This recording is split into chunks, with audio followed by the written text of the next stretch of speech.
পৃথিবী অপার রহস্যময়। বিজ্ঞান সেই রহস্যের জট খুলছে প্রতিনিয়ত। আজ যা অনাবিষ্কৃত তা অবিশ্বাস্যও বটে।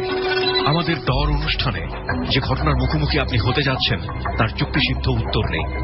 আমরা প্রতিদিনের জীবনে ভয় বা রহস্যকে যেভাবে স্থান দিয়েছি সেভাবেই এই অনুষ্ঠান আপনার কাছে জায়গা করে নিচ্ছে। এই অনুষ্ঠানের কোনো ঘটনাই সার্বজনীন নয়। ডর মানে ভয়। প্রিয় শ্রোতা, সবাইকে আমন্ত্রণ জানাচ্ছি আরো একবার। আপনারা শুনছেন এবিসি রেডিও FM 89.2। আমি আরজে কিবরিয়া এই মুহূর্তে আপনার সঙ্গে রয়েছি। শুরুতেই আমরা আপনাদেরকে কিছু স্টোরি সাথ দিতে চাই। আশা করছি পুরো অনুষ্ঠানে পুরোটা সময় জুড়ে আমাদের সঙ্গে থাকবেন। আমরা কথা না বাড়িয়ে প্রথমেই সুমন এবং লোবানের অন দ্য স্পটে যাওয়ার কিছুটা সাউন্ড বাইট আপনাদেরকে শোনাচ্ছি, তারপর মূল গল্পে প্রবেশ করব।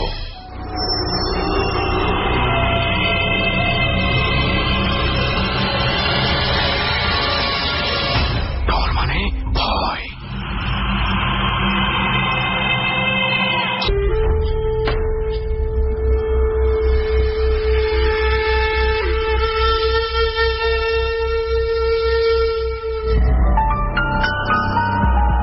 ওকে, আমরা কিভাবে একটু জার্নি করে, মানে আসলে জার্নিটা আমার লোবানের জন্য একটু অন্যরকম ছিল।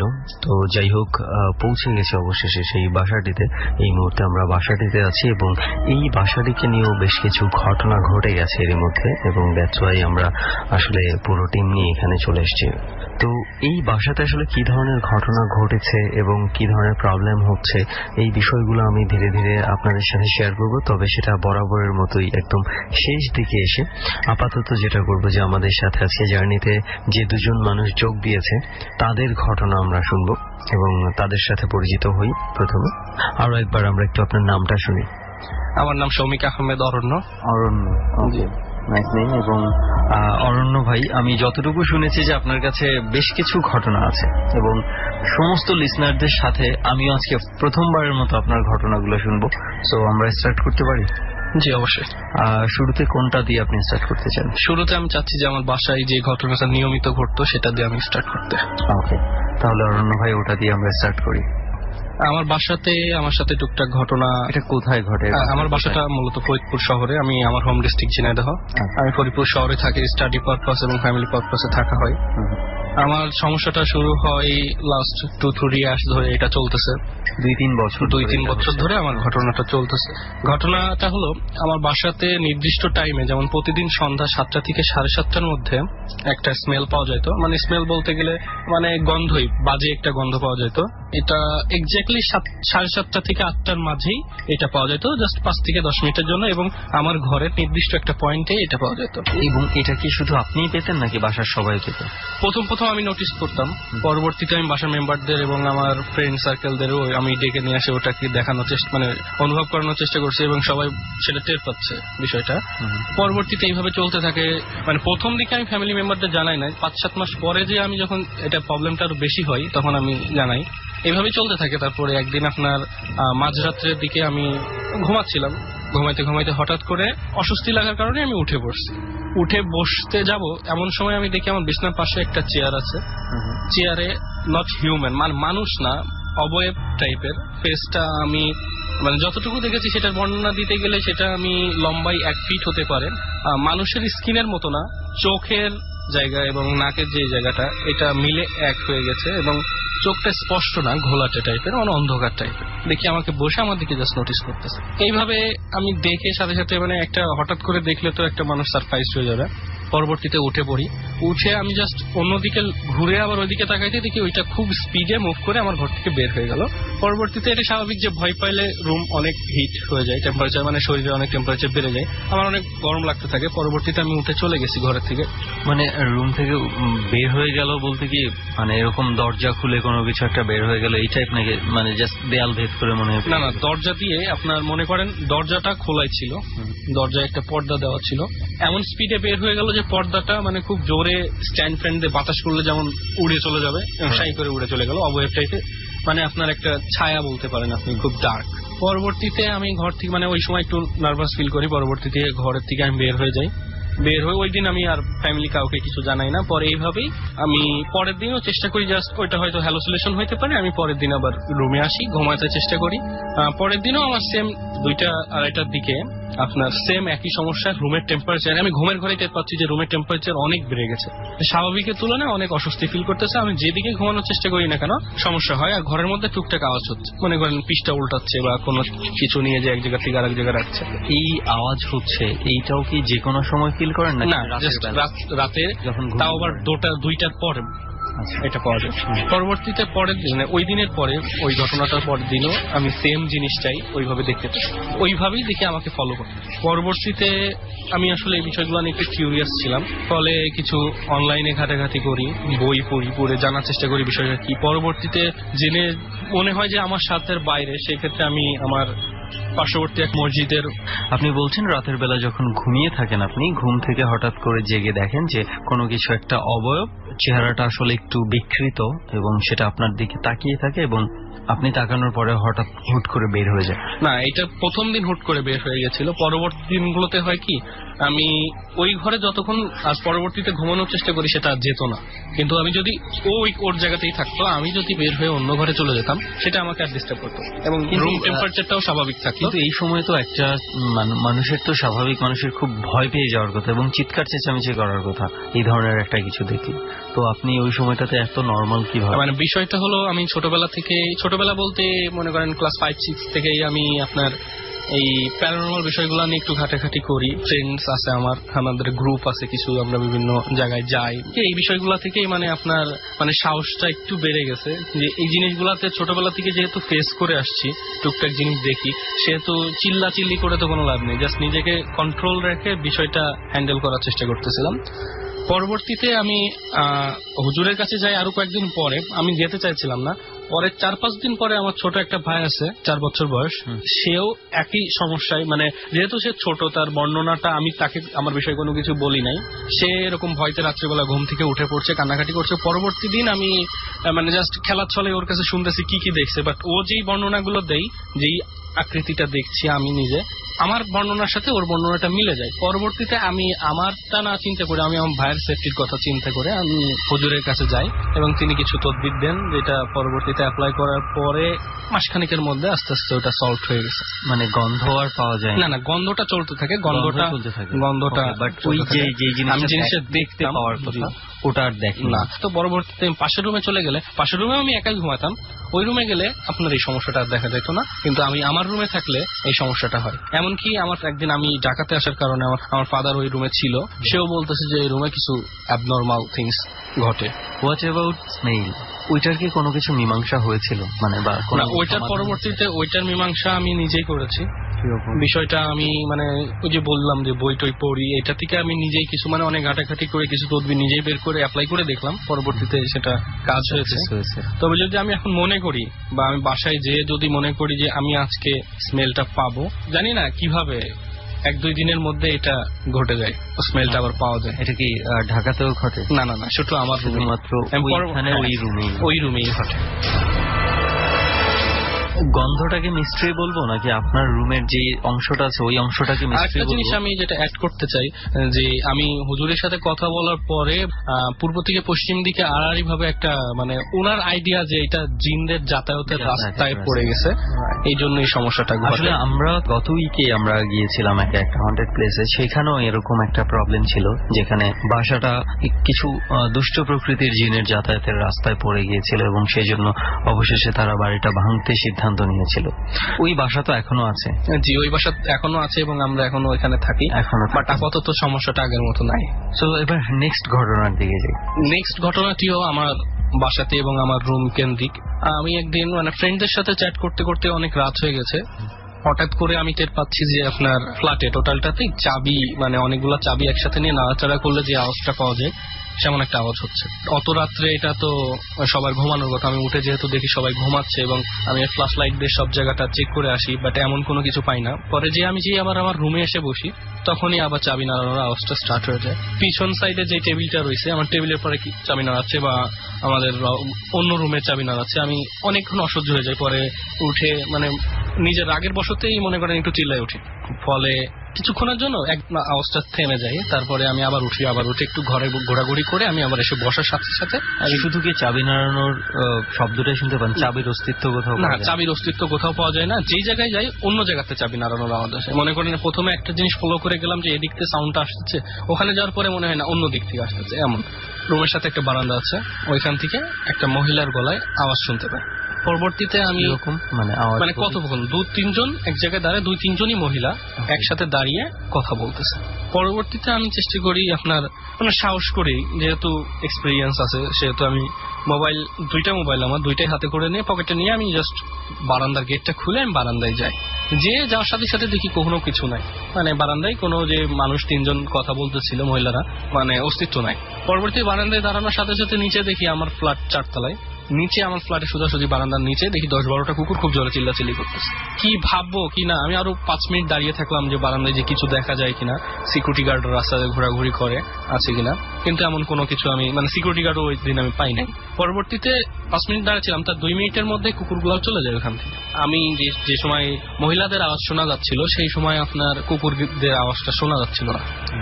5-6 মিনিট ওখানে দাঁড়ানোর পরে কুকুরগুলা ওখান থেকে সরে যায়। পরবর্তীতে আমি জাস্ট কিউরিসিটি থেকে আমি ভাবি যে তাহলে একটা বারান্দায় দাঁড়িয়ে একটা ছবি তোলা যায়, যদি কিছু মানে নিজের চোখে তো কিছু দেখতে পাচ্ছি না, ক্যামেরা যদি কিছু ধরা পড়ে, মানে জাস্ট একটা ছবি তুলি। আমি মোবাইলটা জাস্ট আমার সোজাসুজি ফেসের সামনে নিয়ে ছবি তুলছি।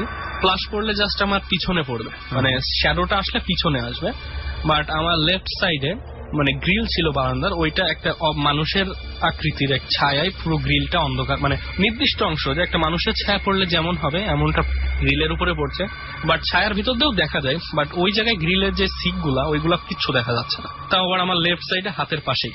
যদি আপনার আমার নিজের ছায়া হতো, যেহেতু আমি আমার মোবাইলটা আমার সামনে ফেসের সামনে ধরে ছবিটা তুলছি, মানে ফিজিক্স অনুযায়ী ছায়াটা পিছনে যাওয়ার কথা, ছায়াটা আমার বাম হাতে, ছায়াটা অ্যাটলিস্ট আপনার পেছন দিকে রাইট সাইডে, হ্যাঁ পেছন দিকে রাইট সাইডে হওয়ার কথা, কিন্তু ওইটা জাস্ট আমার সাথেই মনে করেন আমার বাম পাশে যদি কেউ দাঁড়িয়ে থাকে এমনকি ওই জায়গায় ছায়াটার কারণে গ্রিলটাও দেখা যাচ্ছে না এমন অবস্থা, বাকি জিনিসগুলো আবার দেখা যাচ্ছে। পরবর্তীতে আমি ওটা দেখার পরে আমি মানে চিন্তা করি যে হয়তো কোনো খারাপ কিছু হতে পারে, সেহেতু আমার রুমে ফিরে যাওয়াটাই বেটার।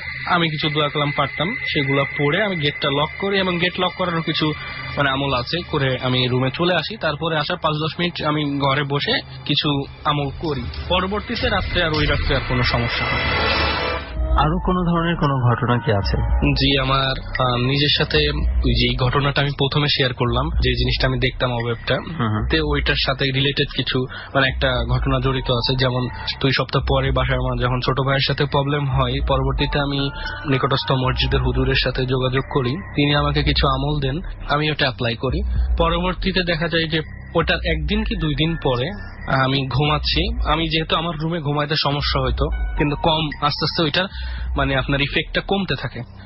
আমি সেই জন্য রুমে থাকতে পারতাম না, অন্য রুমে থাকতে হতো। অন্য রুমে আমি শুয়ে আছি, এমন সময় আমি মানে ঘুমাচ্ছি, মানে ঘুমের ঘরে একটা মানে স্বপ্ন, এটাকে আমি বাস্তবের সাথে কিভাবে জুড়বো আমি জানি না, কিন্তু আমার মনে হয় যে এটার সাথে এটা রিলেটেড। যে আমি মানে স্বপ্নটা এমন দেখি যে হঠাৎ আমি আমার ফ্যামিলি মেম্বারদের সাথেই একটা নির্জন রাস্তা দিয়ে হাঁটতেছি, একটা পর্যায়ে যে নাই কেউ সাথে, আমি একটা বিশাল বড় হল রুমের মধ্যে প্রবেশ করি।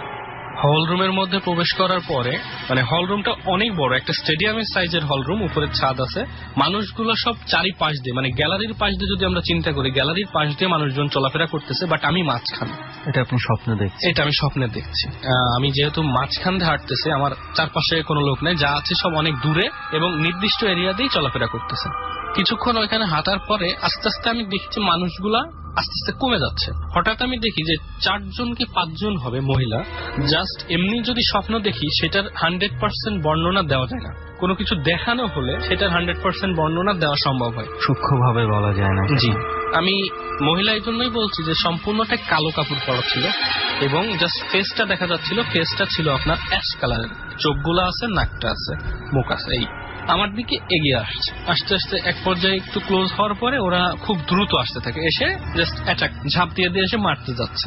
তারপরে আমি আপনার কিছু আমল করি, আমল করা মানে ওই স্বপ্নের মধ্যে আমি দেখতেছি আমি কিছু দোয়া দরুদ পড়তেছি, পরে আমি জাস্ট ধাক্কা দিতেছি আর ওরা সরে যাচ্ছে, ধাক্কা দিতেছি সরে যাচ্ছে। এক পর্যায়ে ওরা একটা কথা বলে যে মানে 4টা-5টা ছিল, ওইখান থেকে ধাক্কাধাক্কি করতে করতে কমে 3টা হয়ে গেছে। পরবর্তীতে লাস্ট একটা ওইভাবে দোয়া পড়তেছে আর ধাক্কা দিতেছে, আমাকে চারিপাশটা অ্যাটাক করতেছে এরকম। ওই লাস্টটাও যে সময় যে ফিনিশ হয়ে যায় তখন ও একটা মেসেজ দেয় এমন, ভবিষ্যতে আবার দেখা হবে যেদিন কেউ থাকবে না।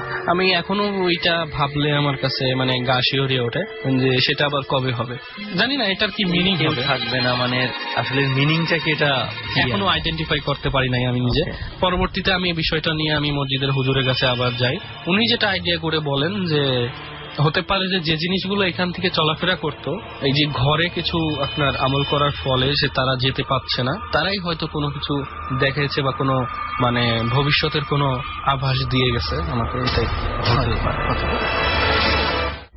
আচ্ছা অরণ্য ভাই, আমি যতটুকু শুনেছি যে প্যারানর্মাল জিনিসের প্রতি একটা আলাদা মানে কিউরিয়াসিটি আছে এবং আপনি খুব বেশি কিউরিয়াস এইসব বিষয়ে। সো এবং আপনি বিভিন্ন জায়গায় গিয়েছেন ও ভিজিট করতে, তো ওখান থেকে কোনো ধরনের কোনো এক্সপেরিয়েন্স কি আপনি পেয়েছেন? বেশ কয়েকটি জায়গা যা হয়েছে আমার মধ্যে, তো উল্লেখযোগ্য ঘটনাগুলোর মধ্যে আমি একটা শেয়ার করতে যাচ্ছি এখন। স্পটটা ছিল ঝিনাইদহ জেলায় শহর থেকে 15-20 কিলো দূরে একটা স্থান, এটা মানে গান্না ইউনিয়ন বলে। আমি ঈদ কোরবানি ঈদের পরে বছর 2-3 আগের কথা হবে, ডিসেম্বর মাসে আমি মানে ছুটি কাটাতে যাই ওখানে। যাওয়ার পরে যেহেতু আমার এসব নিয়ে কিউরিসিটি আছে, আমি এলাকার লোকজনদের কাছে শুনতাম যে আগে যে একটা স্পট আছে যেটাকে মানে বিল বলা হয়, গ্রাম অঞ্চলে বিল থাকে যে বর্ষার মৌসুমে অনেক পানি জমে থাকে, অনেক বর্ষায় পানি থাকে এবং শীতকালে শুকনো চাষবাস করে। শুনছি যে ওইখানে কিছু আনইউজুয়াল অ্যাক্টিভিটিস হয় এবং অনেকে অনেক কিছু দেখছে এবং অনেকে ভয় পেয়ে মারাও গেছে।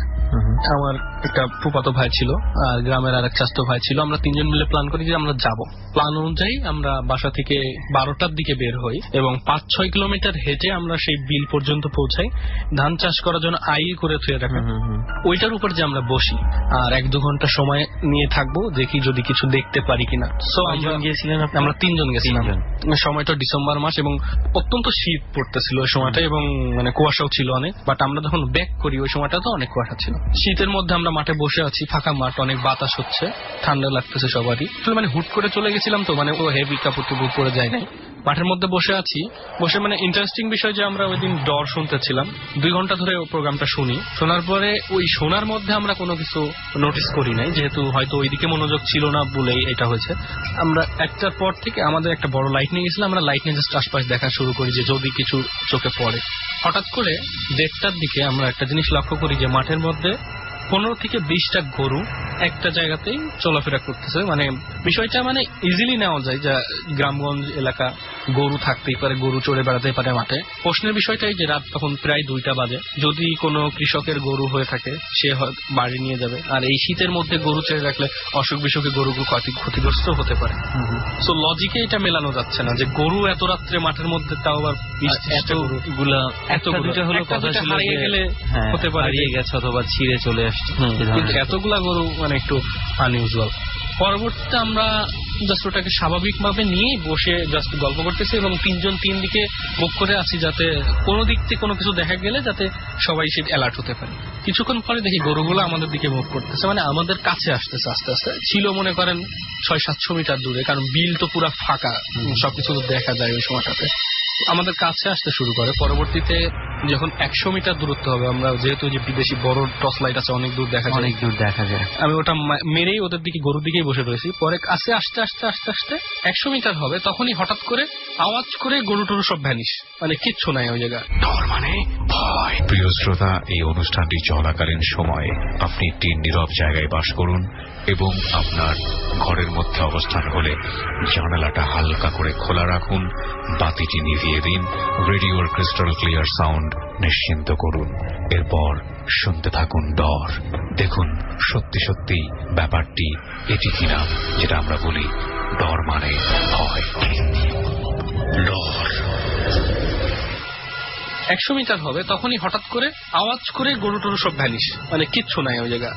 ভ্যানিশ মানে আপনি বলেছিলেন যে তখন কিন্তু ডিসেম্বর এবং অনেক শীত, কুয়াশা, তো কুয়াশাও তো হঠাৎ করে পড়ে। ওই সময়টাতে কুয়াশা ছিল না, বাতাস হচ্ছিল অনেক। কুয়াশাটা পরবর্তীতে যখন আমরা ফিরে আসি তখন 3:30-4 বাজে, তখন কুয়াশা। তার মানে হচ্ছে আমি জাস্ট ওটা শিওর হতে যাচ্ছি যে ভ্যানিশের বিষয়টা আসলে কুয়াশার সাথে রিলেটেড না, কুয়াশার কারণে দেখা যাচ্ছে না, এই টাইপের কিছু না। না, পরবর্তীতে ওইটা যেই দেখি যে মানে আমরা তাকিয়ে রয়েছে, তাকিয়ে থাকতে থাকতে হঠাৎ করে ক্লোজ হতে হতে হঠাৎ করে যদি ভ্যানিশ হয়ে যায়, মানে একটা মানে কি বল লাভ দিয়ে ওঠার বিষয় যে এটা কেমন করে হলো। পরবর্তীতে আমরা ট্রাই করে ভাবি যে আমরা যে দেখে আসি, মাঠের মধ্যে আমরা দৌড় দেওয়া শুরু করছি, যে যাই কই গেল, কিউরিসিটি নিয়ে দৌড় দিছি। যে কাছাকাছি যে আমরা যে ওইখানে দেখি যে গরু যদি হাঁটে বা ঘাস খায় বা কোনো কিছু করে, তাহলে ওই যে ঘাস টাস দলা হয়ে যায় বা মারিয়ে থুয়ে চলে যায়, এমন কোনো স্পট নাই ওইখানে।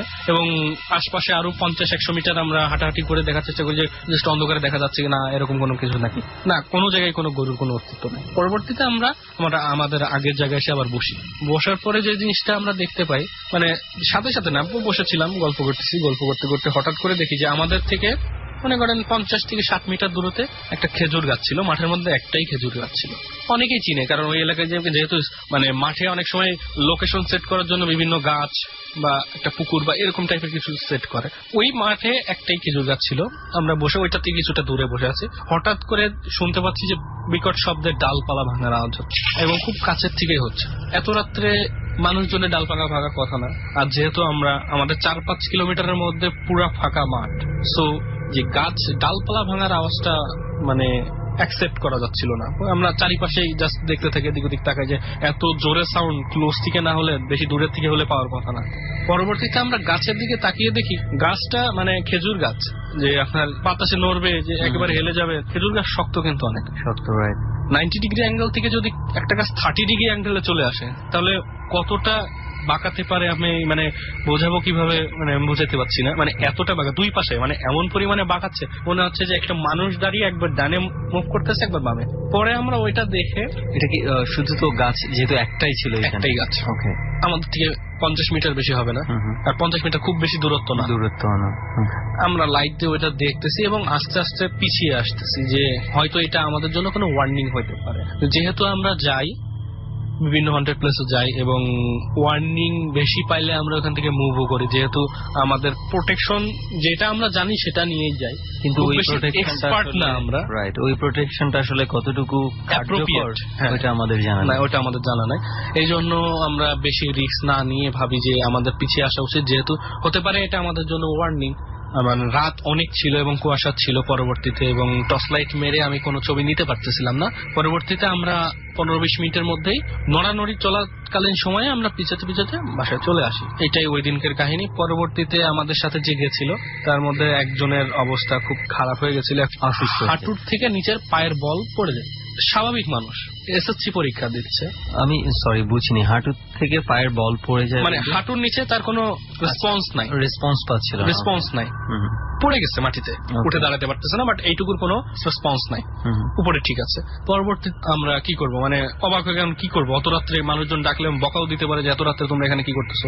পরবর্তীতে আমরা দুজন মিলে ওকে ধরে নিয়ে একটু সাইডে নিয়ে যে বসালাম, বসিয়ে ওইখানে আধা ঘন্টা মতো বসে থেকে জাস্ট দোয়া কালাম পড়ে ফুটু দিতে থাকলাম। পরবর্তীতে আস্তে আস্তে যখন মানে রেসপন্সটা ফিরতে শুরু করে, পরবর্তীতে আমরা ওকে ধরে নিয়ে বাসায় নিয়ে আসি। সপ্তাহখানিক অসুস্থ ছিল, পরে আস্তে আস্তে ঠিক হয়ে গেছে। আসলে যেটা আপনি বলেছেন যে ওইটা হয়তো অনেক সময় ভয় থেকেও হতে পারে বা অন্য কোনো ভাবে হতে পারে, কিন্তু এই ক্ষেত্রে ব্যাপারটা একটু অ্যাবনর্মাল। মানে হঠাৎ করে পা পুরো মানে অসাড় হয়ে গেছে, রেসপন্সিন, মানে আমরা হাঁটতে হাঁটতে ওই ছেলেটা পড়ে গেছে জাস্ট রেসপন্সারি, এবং আবার এরপরে ফিরে এসছে।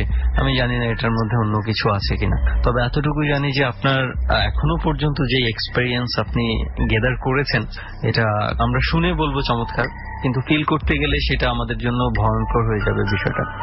অনেক অনেক থ্যাঙ্কস আপনাকে যে আপনি আমাদের এই জার্নিতে এসে আপনার এক্সপেরিয়েন্স গুলো শেয়ার করেছেন আমাদের সাথে। বিষয়টা এমন যে আমরা যে জিনিসগুলো ফিল করি, তো নিজেদের ফিলিংসটা আমরা বলতে পারি না। স্পটে যদি থাকা হয়, যেই ফিলিংসটা ওইখান থেকে পাওয়া যায়, আসলে সেটা মানে ভাষায় বলে প্রকাশ করার মতো যাবে না। এবং সেই ফিলটা যারা বেডরুমে বসে বা বিভিন্ন সেফ জায়গায় বসে শুনছেন, তারা সেই ফিলটা আসলে ওইভাবে পাবেন না। এনিওয়েজ, আমরা ফিলের কথা বলছি, আমরা ফিলটা হারাতে চাই না, এবার আমরা পরবর্তী অতিথির কাছে যাব। চলুন আমরা তার কাছে যাই।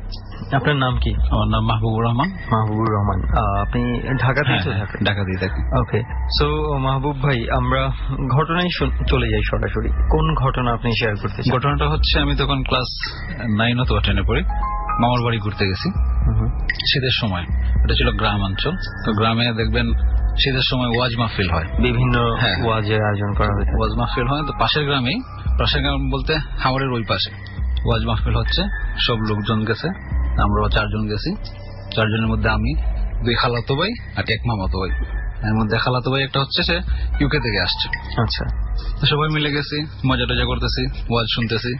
ওয়াজ শোনার পরে হঠাৎ করে একজন বললো যে না চল, আর ভালো লাগতেছে না, আমরা এখন চলে যাই। তখন রাত 1টা এরকম হবে, আমরা রওনা দিলাম এখান থেকে। রাস্তাটা হচ্ছে হাওড়ের 2 পাশে ধান ক্ষেত, আর ধান ক্ষেতের মধ্যখান দিয়ে রাস্তা, পাকা না, মাটির রাস্তা। ওকে, আমার মনে হয় আমরা মিনিট 10-15 হাঁটার পরে হাওড়ের একটা অংশে চলে আসছি। কিছুক্ষণ পরে দেখি যে অনেকগুলা কালো বিড়াল আমাদের পায়ের সামনে দিয়ে হাঁটতেছে, একদম কাছে চলে আসে। যখন কাছে চলে আসে তখন আমরা থেমে যাই, হাঁটাটা বন্ধ করে দিই।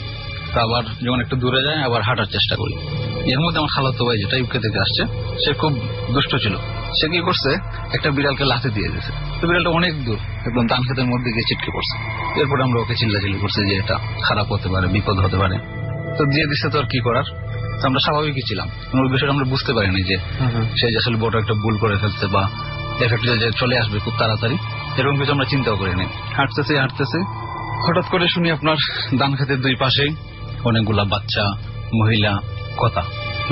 মানে মনে হচ্ছে যে রাস্তার আশপাশ মানুষজনের কথা শোনা যাচ্ছে। ওই ঘটনার পরে, ওই ঘটনার প্রায় 15-20 মিনিট পরে বাকি বিড়ালগুলো যেগুলো ছিল 2 পাশে ছড়িয়ে গেছে, 2 পাশে ছড়িয়ে গেল, রাস্তার 2 পাশে দিয়ে চলে গেল। আচ্ছা আচ্ছা। এর মধ্যে অনেকগুলো বাচ্চার আওয়াজ আসে, অনেক মহিলার আওয়াজ আসে, কিন্তু বোঝা যায় না, আওয়াজটা বোঝা যায় না, যেমন ফিস ফিস ফিস ফিস টাইপের কথা বলে। তো এটা স্পষ্ট যে বাচ্চা এবং মহিলার আওয়াজ ছিল। এবং আরেকটা জিনিস আমরা তখন ফলো করি, হাতে আমাদের টর্চ ছিল, টর্চ দিয়ে চতুর্দিকে দেখি, এবং ধান গাছগুলো আপনার সর্বোচ্চ যদি হয় 1 থেকে 1.5 ফিট উঁচু হবে। এতটা উঁচু না যে কোনো একটা জিনিস লুকিয়ে থাকবে বা একজন মানুষ লুকিয়ে থাকবে, এরকম ছিল না। তারপর আমরা হাঁটতেছি, আবারও হাঁটা শুরু করলাম। অনেক দূরে দেখা যায় যে কিছু প্রাণী বা কিছু জিনিস আসে, হাইটা বা দৌড়ে আসতেছে, বাট আমাদের কাছে আসে না, দূর থেকে আবার চলে যায়। অনেকগুলো লাইটের মতো মনে হয়।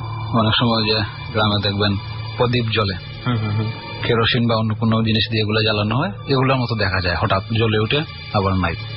তো এরকম হাঁটতেছি আমরা অনেক জায়গা আরো পেরোলাম। হাওড়ের মনে হচ্ছে ঠিক মাঝামাঝি যখনই আমরা চলে আসি, তো ওই যে আমার যে খালাতো ভাইটা, ও ছিল পেছনে, মানে যে বিড়ালকে লাথি দিয়েছিল, হঠাৎ করে তাকে যেমন উড়িয়ে নিয়ে গেল।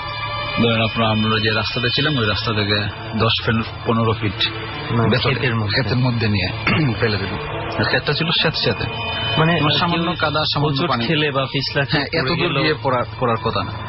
কমও যদি হয় 10 ফিট, বা কেউ ধাক্কা দিলেও এত দূরে গিয়ে পড়বে না স্বাভাবিক। তো গিয়ে ওর চিৎকার দিছে, খুব জোরে চিৎকার দিছে। আমরা সবাই দৌড়ায় গেলাম এবং আমাদের কাদা টাদা পড়ছে, ওরে টানছি, ওরে আমরা 3 জন মিলে টেনে তুলতে পারতেছি না। লাগে মনে হচ্ছে যে ওর পায়ের কিছু অংশ মাটির নিচে দেবে গেছে।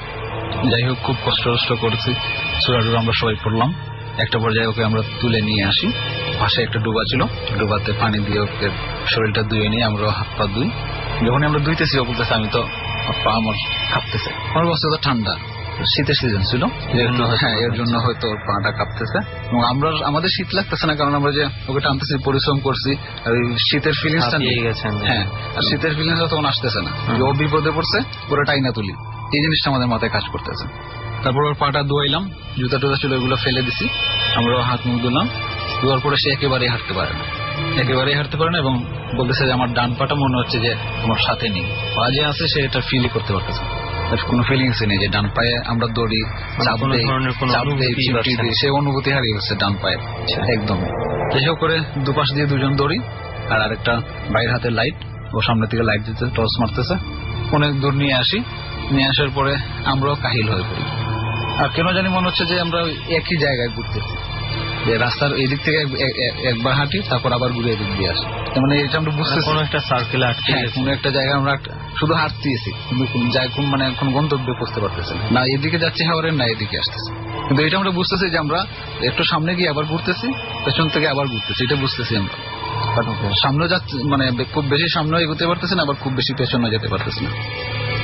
তারপর অনেক হাঁটার পরে হঠাৎ ফজরের আজান শুনলাম।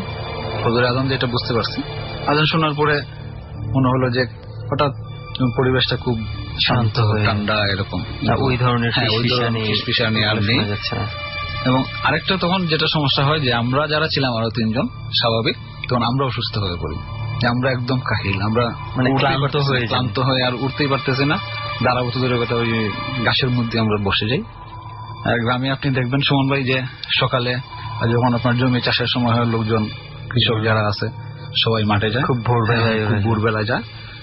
তো হঠাৎ করে দেখি আমরা একজন লোক আসতেছে, গ্রামের লোক তো, আপনি এই পাতার বিড়ি এগুলা খেয়ে তারা শীতের মধ্যে আসতেছে। তো এসে দেখে আমরা 4 জন এখানে শুয়ে আছি। আমাদেরকে জিজ্ঞেস করলো বাড়ি কই, আমরা বললাম। আর আমার মামা ওই এলাকার পরিচিত লোক ছিল, বললাম যে আমরা ওই ওনার বাড়িতে, ওনার বাগিনা, ওনার ভাতিজা। তো উনি জিজ্ঞেস করলো যে কি হয়েছে, আমরা ঘটনাটা খুলে বললাম। তো উনি আরো কতক্ষণ অপেক্ষা করার পর একজন লোক আসছে, লোক আসার পরে আমাদেরকে সবাইকে নিয়ে মামার বাড়িতে নিয়ে গেছে। নিয়ে যাওয়ার পরে যে মামার খালাতো ভাই যেটা বিড়ালকে যে লাথি মারছিল, তার পা ওই অবস্থাতেই আমরা দেখছি একটা পা শুকিয়ে যাচ্ছে একদম একদিনের মধ্যে। এবং তার পায়ের ঘন্টার উপরে যে কিছু একটা ধরে ওকে টান দিয়ে নিয়ে গেছে, কালো, হ্যাঁ কালো এবং লাল ছাপ পড়ে আছে, এবং এমন চাপ যে পড়ছে ওটা ওর ওই জায়গা থেকে মাংস সরে গিয়ে হাড়ের সাথে একদম লেগে গেছে। তারপর কি মানে ওইভাবে শুকাতে থাকে, এই অবস্থাতে তার শুকাতে থাকে। এবং আশেপাশের কিছু বড় আলেম ছিল আমাদের, মানে মামার বাড়ির, ওনারা আসে। ওনারা এসে আপাতত তখন ওই পানি টানি পয়রা দেয়, যাতে স্বাভাবিক আমাদের জ্বর টর না আসে বা অন্য কোনো ক্ষতি না হয়। তোকে হসপিটালে নিয়ে যাওয়া হলো, যেহেতু সে ব্রিটিশ নাগরিক, বাংলাদেশ থেকে আর কোনো চিকিৎসা তার হয় নাই। ওকে সে ইউকেতে চলে যায়। ইউকেতে চলে যাওয়ার পরে এখন পর্যন্ত অনেক বছর হয়ে গেছে, ওইভাবেই আছে, মানে কোনো ইমপ্রুভ নেই। এবং ওই দাগটা তার এখনো আছে। মানে সবচেয়ে আশ্চর্যের বিষয় হচ্ছে সেই দাগটা এখন। আরেকটা হচ্ছে যে মানে যেই দিন এই ঘটনা ঘটেছে ওই দিন থেকে শুকানো শুরু হয়ে গেছে। মানে হঠাৎ, আমি জানি না এটার মধ্যে কোনো কোইন্সিডেন্সও থাকতে পারে, এমনও হতে পারে যেমন কোনো রোগ হঠাৎ করে হয়তো বা কোইন্সিডেন্টলি ওই দিনই সেই ওই রোগে আক্রান্ত হয়েছে। কিন্তু রোগ আক্রান্ত হলে আমরা যতটুকু জানি ওয়ার্ল্ডের সবচেয়ে ভালো চিকিৎসা পাওয়া যায়, ভালো চিকিৎসা সে পাচ্ছে এবং পেয়েছে, তারপরেও এটার কোনো ইমপ্রুভমেন্ট হয় না। তো ওইখানে ডাক্তাররা যেটা বলছে, রোগের নাম আমার মনে নেই, বলছে যে এগুলা নাকি কয়েকশো কোটি লোকের মধ্যে একজনেরও হয় না। আচ্ছা, আজবে যেটা নিয়ে কোনোদিন গবেষণাই হয় নাই, এরকম একটা রোগ বলছে। ওকে, যাই হোক, এই জন্যই তো রাতের বেলা অনেকেই নিষেধ করে থাকে বিভিন্ন পশু পাখির উপর। এবং আরেকটা জিনিস বলে, যে বিড়ালগুলা ছিল খুবই কালো, মানে কালো তো একরকম কালো আমরা বুঝি, অ্যাবনর্মাল অন্য টাইপের কালো, যে স্বাভাবিক কালোর থেকে এই জন্য মানুষজন চোখগুলো ছিল লাল। রাতের বেলা এমনিতেও বিড়ালগুলো খুব লাল ছিল, চোখ লাল থাকতে পারে, যে হয়তো টর্চ ছাড়াই যে আমরা বিড়ালের চোখ দিকে তাকাইছি, খুবই লাল, একদম লাল, মনে হচ্ছে যে চোখে রক্ত মাখা চোখের এরকম। আমি জানি যে যারা ডর শুনছে এই মুহূর্তে তারা অনেকেই অনেক কিছু লজিক দেওয়ার চেষ্টা করছে। অনেকে হয়তো বলছে যে এটা আসলে তেমন বিশ্বাসযোগ্য কোনো কিছুই না, বিড়ালের চোখে এই হতে পারে, ওইটা হতে পারে। আমি আপনাদের সাথে আমিও একমত, এবং আমি সেই সাথে আমি আমার যে গেস্ট আছে আমি তার সাথেও একমত। কারণ হচ্ছে যে ওই সিচুয়েশনে যদি আপনি যে ফেস করেন, আপনি যদি একটা নর্মাল বেড়ালও দেখেন, আপনার কাছে মনে হতে পারে এটা ভিন্ন কোনো কিছু। আসলে ওই সিচুয়েশনে না গেলে হয়তো বা আপনি বুঝতে পারবেন না। তো এনিওয়েজ, তো মাহবুবুর রহমান ভাই, আমাদের সময়ও প্রায় শেষ দিকে চলে আসছে, এবং আরো কিছু ঘটনা আপনার কাছে আছে আমি জানি। সেও কিন্তু আমাদের এই অনুষ্ঠানটা শুনতেছে। আমি তাকে বলছি যে এবিসি রেডিওর এই যে আপনার এটা শেয়ার করা হবে আপনার ঘটনা, যদি ইউকে থেকে উনি শুনে থাকে। আমরা দোয়া করি অ্যাপসের মাধ্যমে সে শুনতেছে, রাইট, অ্যাপসের মাধ্যমে শুনছেন। আমরা দোয়া করি আপনি তাড়াতাড়ি সুস্থ হয়ে উঠুন, এবং আর যেন এই ধরনের কোনো দুর্ঘটনার মধ্যে আপনি না পড়েন, সেই সাথে সেই দোয়াও করি এবং সেই সাথে যারা শুনছে আজকে তারা যেন এই ধরনের ভুল তাদের দ্বারা হঠাৎ করে নিজের অজান্তেই না হয়ে যায়, সেটাও আমরা মানে সবার কাছে রিকোয়েস্ট করব। তো আজকে সময়ের স্বল্পতার জন্য শেষ করতে হচ্ছে এবং আমরা প্রায় শেষ দিকে চলে আসছি। আজকের মতো বিদায় নিতে হবে। ওকে, দুইজনের ঘটনাই শুনলাম আজকে এবং কি বলবো যে আমার কাছে কিন্তু দুজনের ঘটনাই বেশ ভালো লেগেছে। কিছু কিছু ঘটনা আপনাদের কাছে মনে হতে পারে খুবই সাধারণ কিছু ঘটনা, কিন্তু এই ঘটনাগুলোই বলবো যাদের সাথে ঘটে যায়, যখন এই সিচুয়েশনটা কেউ ফেস করে তখনই সে বুঝতে পারে যে আসলে এই ঘটনাগুলি কত ভয়ঙ্কর রূপে আপনার সামনে এসে ধরা দিতে পারে। তো যাই হোক, তাদের ঘটনার বিশ্লেষণে আর না যাই, এবার সরাসরি আমি স্পটের ঘটনায় চলে আসি। নারায়ণগঞ্জের এই বাসাটিতে কেন আজকে আমরা চলে এসেছি, এই বাসাটিতে আসার উদ্দেশ্য হয়েছে এই বাসাটি গত প্রায় 1-1.5 বছর ধরে মানে ফাঁকা রাখা হয়েছিল এবং কারণ আসলে এই জন্য ফাঁকা রাখা হয়েছিল, বাড়ির মানুষজন কম ছিল এবং অনেকেই বিভিন্ন জায়গায় থাকে, মেম্বার খুব কম ছিল, তো একটা রুম প্রায় অলমোস্ট মানে পড়েই থাকতো এভাবে। তো হঠাৎ যেটা হয় যে 1-1.5 বছর পরে যখন এরা রুমটা ইউজ করা শুরু করে তখনই আসলে প্রবলেম শুরু হয়। তখন তারা বুঝতে পারে যে আসলে এই রুমের মধ্যে তারা যেটা ভেবেছিল যে পরিত্যক্ত অবস্থায় রেখেছে, আসলে এটা পরিত্যক্ত অবস্থায় নেই, এখানে কোনো কিছুর এক্সিস্টেন্স রয়েছে। আগে হয়েছে কি, যেটা মাসে হয়তো 1-2 বার এই রুমের মধ্যে আসা হতো, অনেকটা স্টোর রুম বানিয়ে ফেলেছিল এই রুমটাকে। তো যখনই তাদের দরকার পড়ে এবং এটাকে থাকার উপযোগী করে তখনই আসলে তারা প্রবলেমটা টের পায় এবং এমন হয়েছে এখান থেকে 2 জন অসুস্থ হয়ে গেছে, রাতের বেলা তারা উঠে যেতে বাধ্য হয়েছে, বিভিন্ন শরীরে বিভিন্ন আঘাতের চিহ্ন নিয়ে তারা ফিরে গেছে এবং গত 2-3 মাস ধরে আপাতত এটা এই অবস্থায় রয়েছে। এবং যেটা করা হয়েছে, এই রুমে যারা আছি আমরা তারা কিন্তু দেখতে পাচ্ছি এই রুমের বিভিন্ন কর্নারে বিভিন্ন সূরা লিখে লাগিয়ে রাখা হয়েছে এবং বাইরে যখন আমরা ঢুকছি আমাদেরকে দেখানো হয়েছিল যে একটা তাবিজও ঝোলানো রয়েছে। তো যাই হোক, আমরা চেয়েছিলাম যে এই পুরো জিনিসটা একটু ভিডিও করে বা ছবি তুলে আমরা ফেসবুকে দিই, কিন্তু ওনাদের প্রবল আপত্তি ছিল এই বিষয়টাতে এবং আসলে এই কন্ডিশনের উপরেই কিন্তু আমরা সুযোগ পেয়েছি এখানে আজকে ডট ধারণ করার। তো আমাদের মনে হচ্ছে আসলে ছবিগুলো দেওয়ার চেয়ে আমার মনে হয় ঘটনাগুলো সবার সামনে তুলে ধরাটা অনেক ইম্পর্টেন্ট। এবং আজকে এই জিনিসটা এই জন্য নিয়ে এসেছি, আমরা পুরো টিম এখানে এসেছি যে আমরা আসলেই যেন আমাদের ঘর বাড়ি যদি সম্ভব হয় এইভাবে পরিত্যক্ত অবস্থায় ফেলে না রাখি। এবং আমরা জানি যে টানা বেশ কিছু সময়, খুব সম্ভবত এটা 3 মাস বা 6 মাস এরকম যদি কোনো আপনার ঘর বাড়ি টানা পরিত্যক্ত অবস্থায়, একদম পরিত্যক্ত অবস্থায় পড়ে থাকে, অর্থাৎ আনইউজড অবস্থায় থাকে, তাহলে কিন্তু সেখানে কোনো কিছুর অস্তিত্ব আসলে আপনার অগোচরেই মানে জানান দিতে শুরু করে এবং সেই জিনিসগুলি হচ্ছে অশরীরী বা জিন বা যে কোনো কিছুই আমরা বলি না কেন। তবে আপাতত এই বাসিন্দারা বলেছে যে গত 10-15 দিন ধরে তারা তেমন কোনো কিছু সিমটম পাচ্ছে না, তারপর এখনো পুরোপুরি ক্লিয়ার হয়নি, বিভিন্ন হুজুর দেখিয়েছে, কবিরাজও নিয়ে এসছে। তো হোপফুলি হয়তো বা এটা আস্তে আস্তে ধীরে ধীরে রিমুভ হয়ে যাবে, এমনটাই তারা বিশ্বাস করছে এবং আমরাও সেটা বলতে চাই, এটাই ঘটুক। তো যাই হোক, এই ঘটনার সাথে সাথেই আমরা আসলে আজকে স্পট থেকে বিদায় নিচ্ছি। আমি, লোবান এবং আমাদের 2 জন অতিথি সহ স্পট থেকে বিদায় নিচ্ছি। স্টুডিওতে কিছুক্ষণের মধ্যেই আবার ডর ট্যারট সেগমেন্ট নিয়ে আরজে কিবরিয়া এবং রেজা ভাই আপনাদের সাথে যোগ দেবে স্টুডিও থেকে। আমার সঙ্গে রয়েছেন রেজা ভাই। আসসালামু আলাইকুম, আমি আছি আপনাদের সাথে এবং বরাবরের মতোই আমিও থাকবো, কথাবার্তা হবে, পাশাপাশি আপনাদের মেইলগুলো পড়বো। আজকে সে অর্থে গেস্ট নেই, কারণ রেজা ভাই সবসময় বলেন আমাকে যে তাকে কথা বলার সুযোগ দেওয়া হয় না এবং সে অনেক কিছু বলতে চেয়ে বলতে পারে না। তো ঠিক আছে, আজকে রেজা ভাই বলবেন, আমরা সবাই শুনবো, আর পাশাপাশি আপনাদের মেইলগুলো আমরা পড়বো। তো রেজা ভাই, আমরা আপনাকে দিয়ে শুরু করবো নাকি মেইল দিয়ে শুরু করবো, কোনটা? আমি স্টার্টিং একটা স্টোরি, আমার আসলে এই বলবো 16-17 বছরের অভিজ্ঞতা থেকে আমার লাইফে অনেক স্টোরি হয়েছে আর কি। স্টোরি আসলে স্টোরি না, আমার সাথে ঘটনা ঘটে গেছে, এর মধ্যে কয়েকটা ঘটনা বলতে যাচ্ছি। এই ঘটনা সুনামগঞ্জে আমার সাথে যে ঘটনাগুলো ঘটছে, যেগুলো কখনো কাউকে বলি নাই আসলে, কারণ বলার মতো পরিবেশ ছিল না, আমি কাকে বলবো। আমি অলরেডি আগে অনেকবার বলা হয়েছে যে সুনামগঞ্জে আমি ছিলাম, ওইটাই আমার জন্মস্থান। আমার একটা রুম ছিল ছোট, রুমের পাশে কবুতর থাকতো, মানে রুমের ভিতরে না বাইরের দিকে কবুতর থাকতো, আর কবুতরের সাউন্ড আমি শুনতে পারতাম। আমি সবচেয়ে ভয় পাইতাম বজ্রপাতকে ছোটবেলায়, আকাশে যখন বজ্রপাত হতো আমি খুব ভয় পেতাম। তো আমার খুব শখ লাগলো যে আমি জিন আনবো, আমি বাজারের বই আছে সুলেমানি কিতাব, অমুক তমুক, তাবিজের কিতাব, এগুলো কিনে আইনে পড়তাম। ছোটবেলায় সবাই এগুলো করে, তো কিনে আনতাম, এসে দেখতাম যে জিনের বাদশাকে হাজির করা, তদবির, অমুক তমুক সব ভুয়া।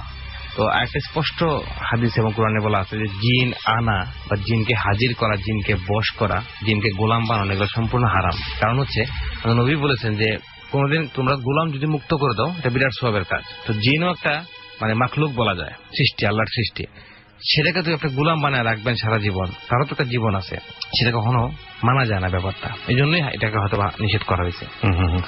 আমার খুব শখ হইলো যে আমি জিন হাজির করবো, তো তদবির মধ্যে সব পড়লাম, লাভ হয় না, কিন্তু ভয় পাই, না জানি কোন সময় না জানি কখন চলে আসে, কি হয়, আমি ভয় পেতাম। ওকে, যে হয়তো আজকে আসবে, আজকে শেষ দিন, 21 দিনের আজকে লাস্ট দিন, 20 দিন আসে নাই, আজকে 21 দিন, আজকে হয়তো আসবে, কিছুই হইতো না। এগুলোতে শিরকে মানে ভরপুর, হয়তো আল্লাহ আমাকে যদি মাফ করে দেয়। আর তখন আমি ছোট, বুঝ না বুঝে করতেন, তখন একটা শখ যে আমি জিনের একটা বন্ধু, আমার জিন থাকবে। তারপরে স্টাডি শুরু করলাম।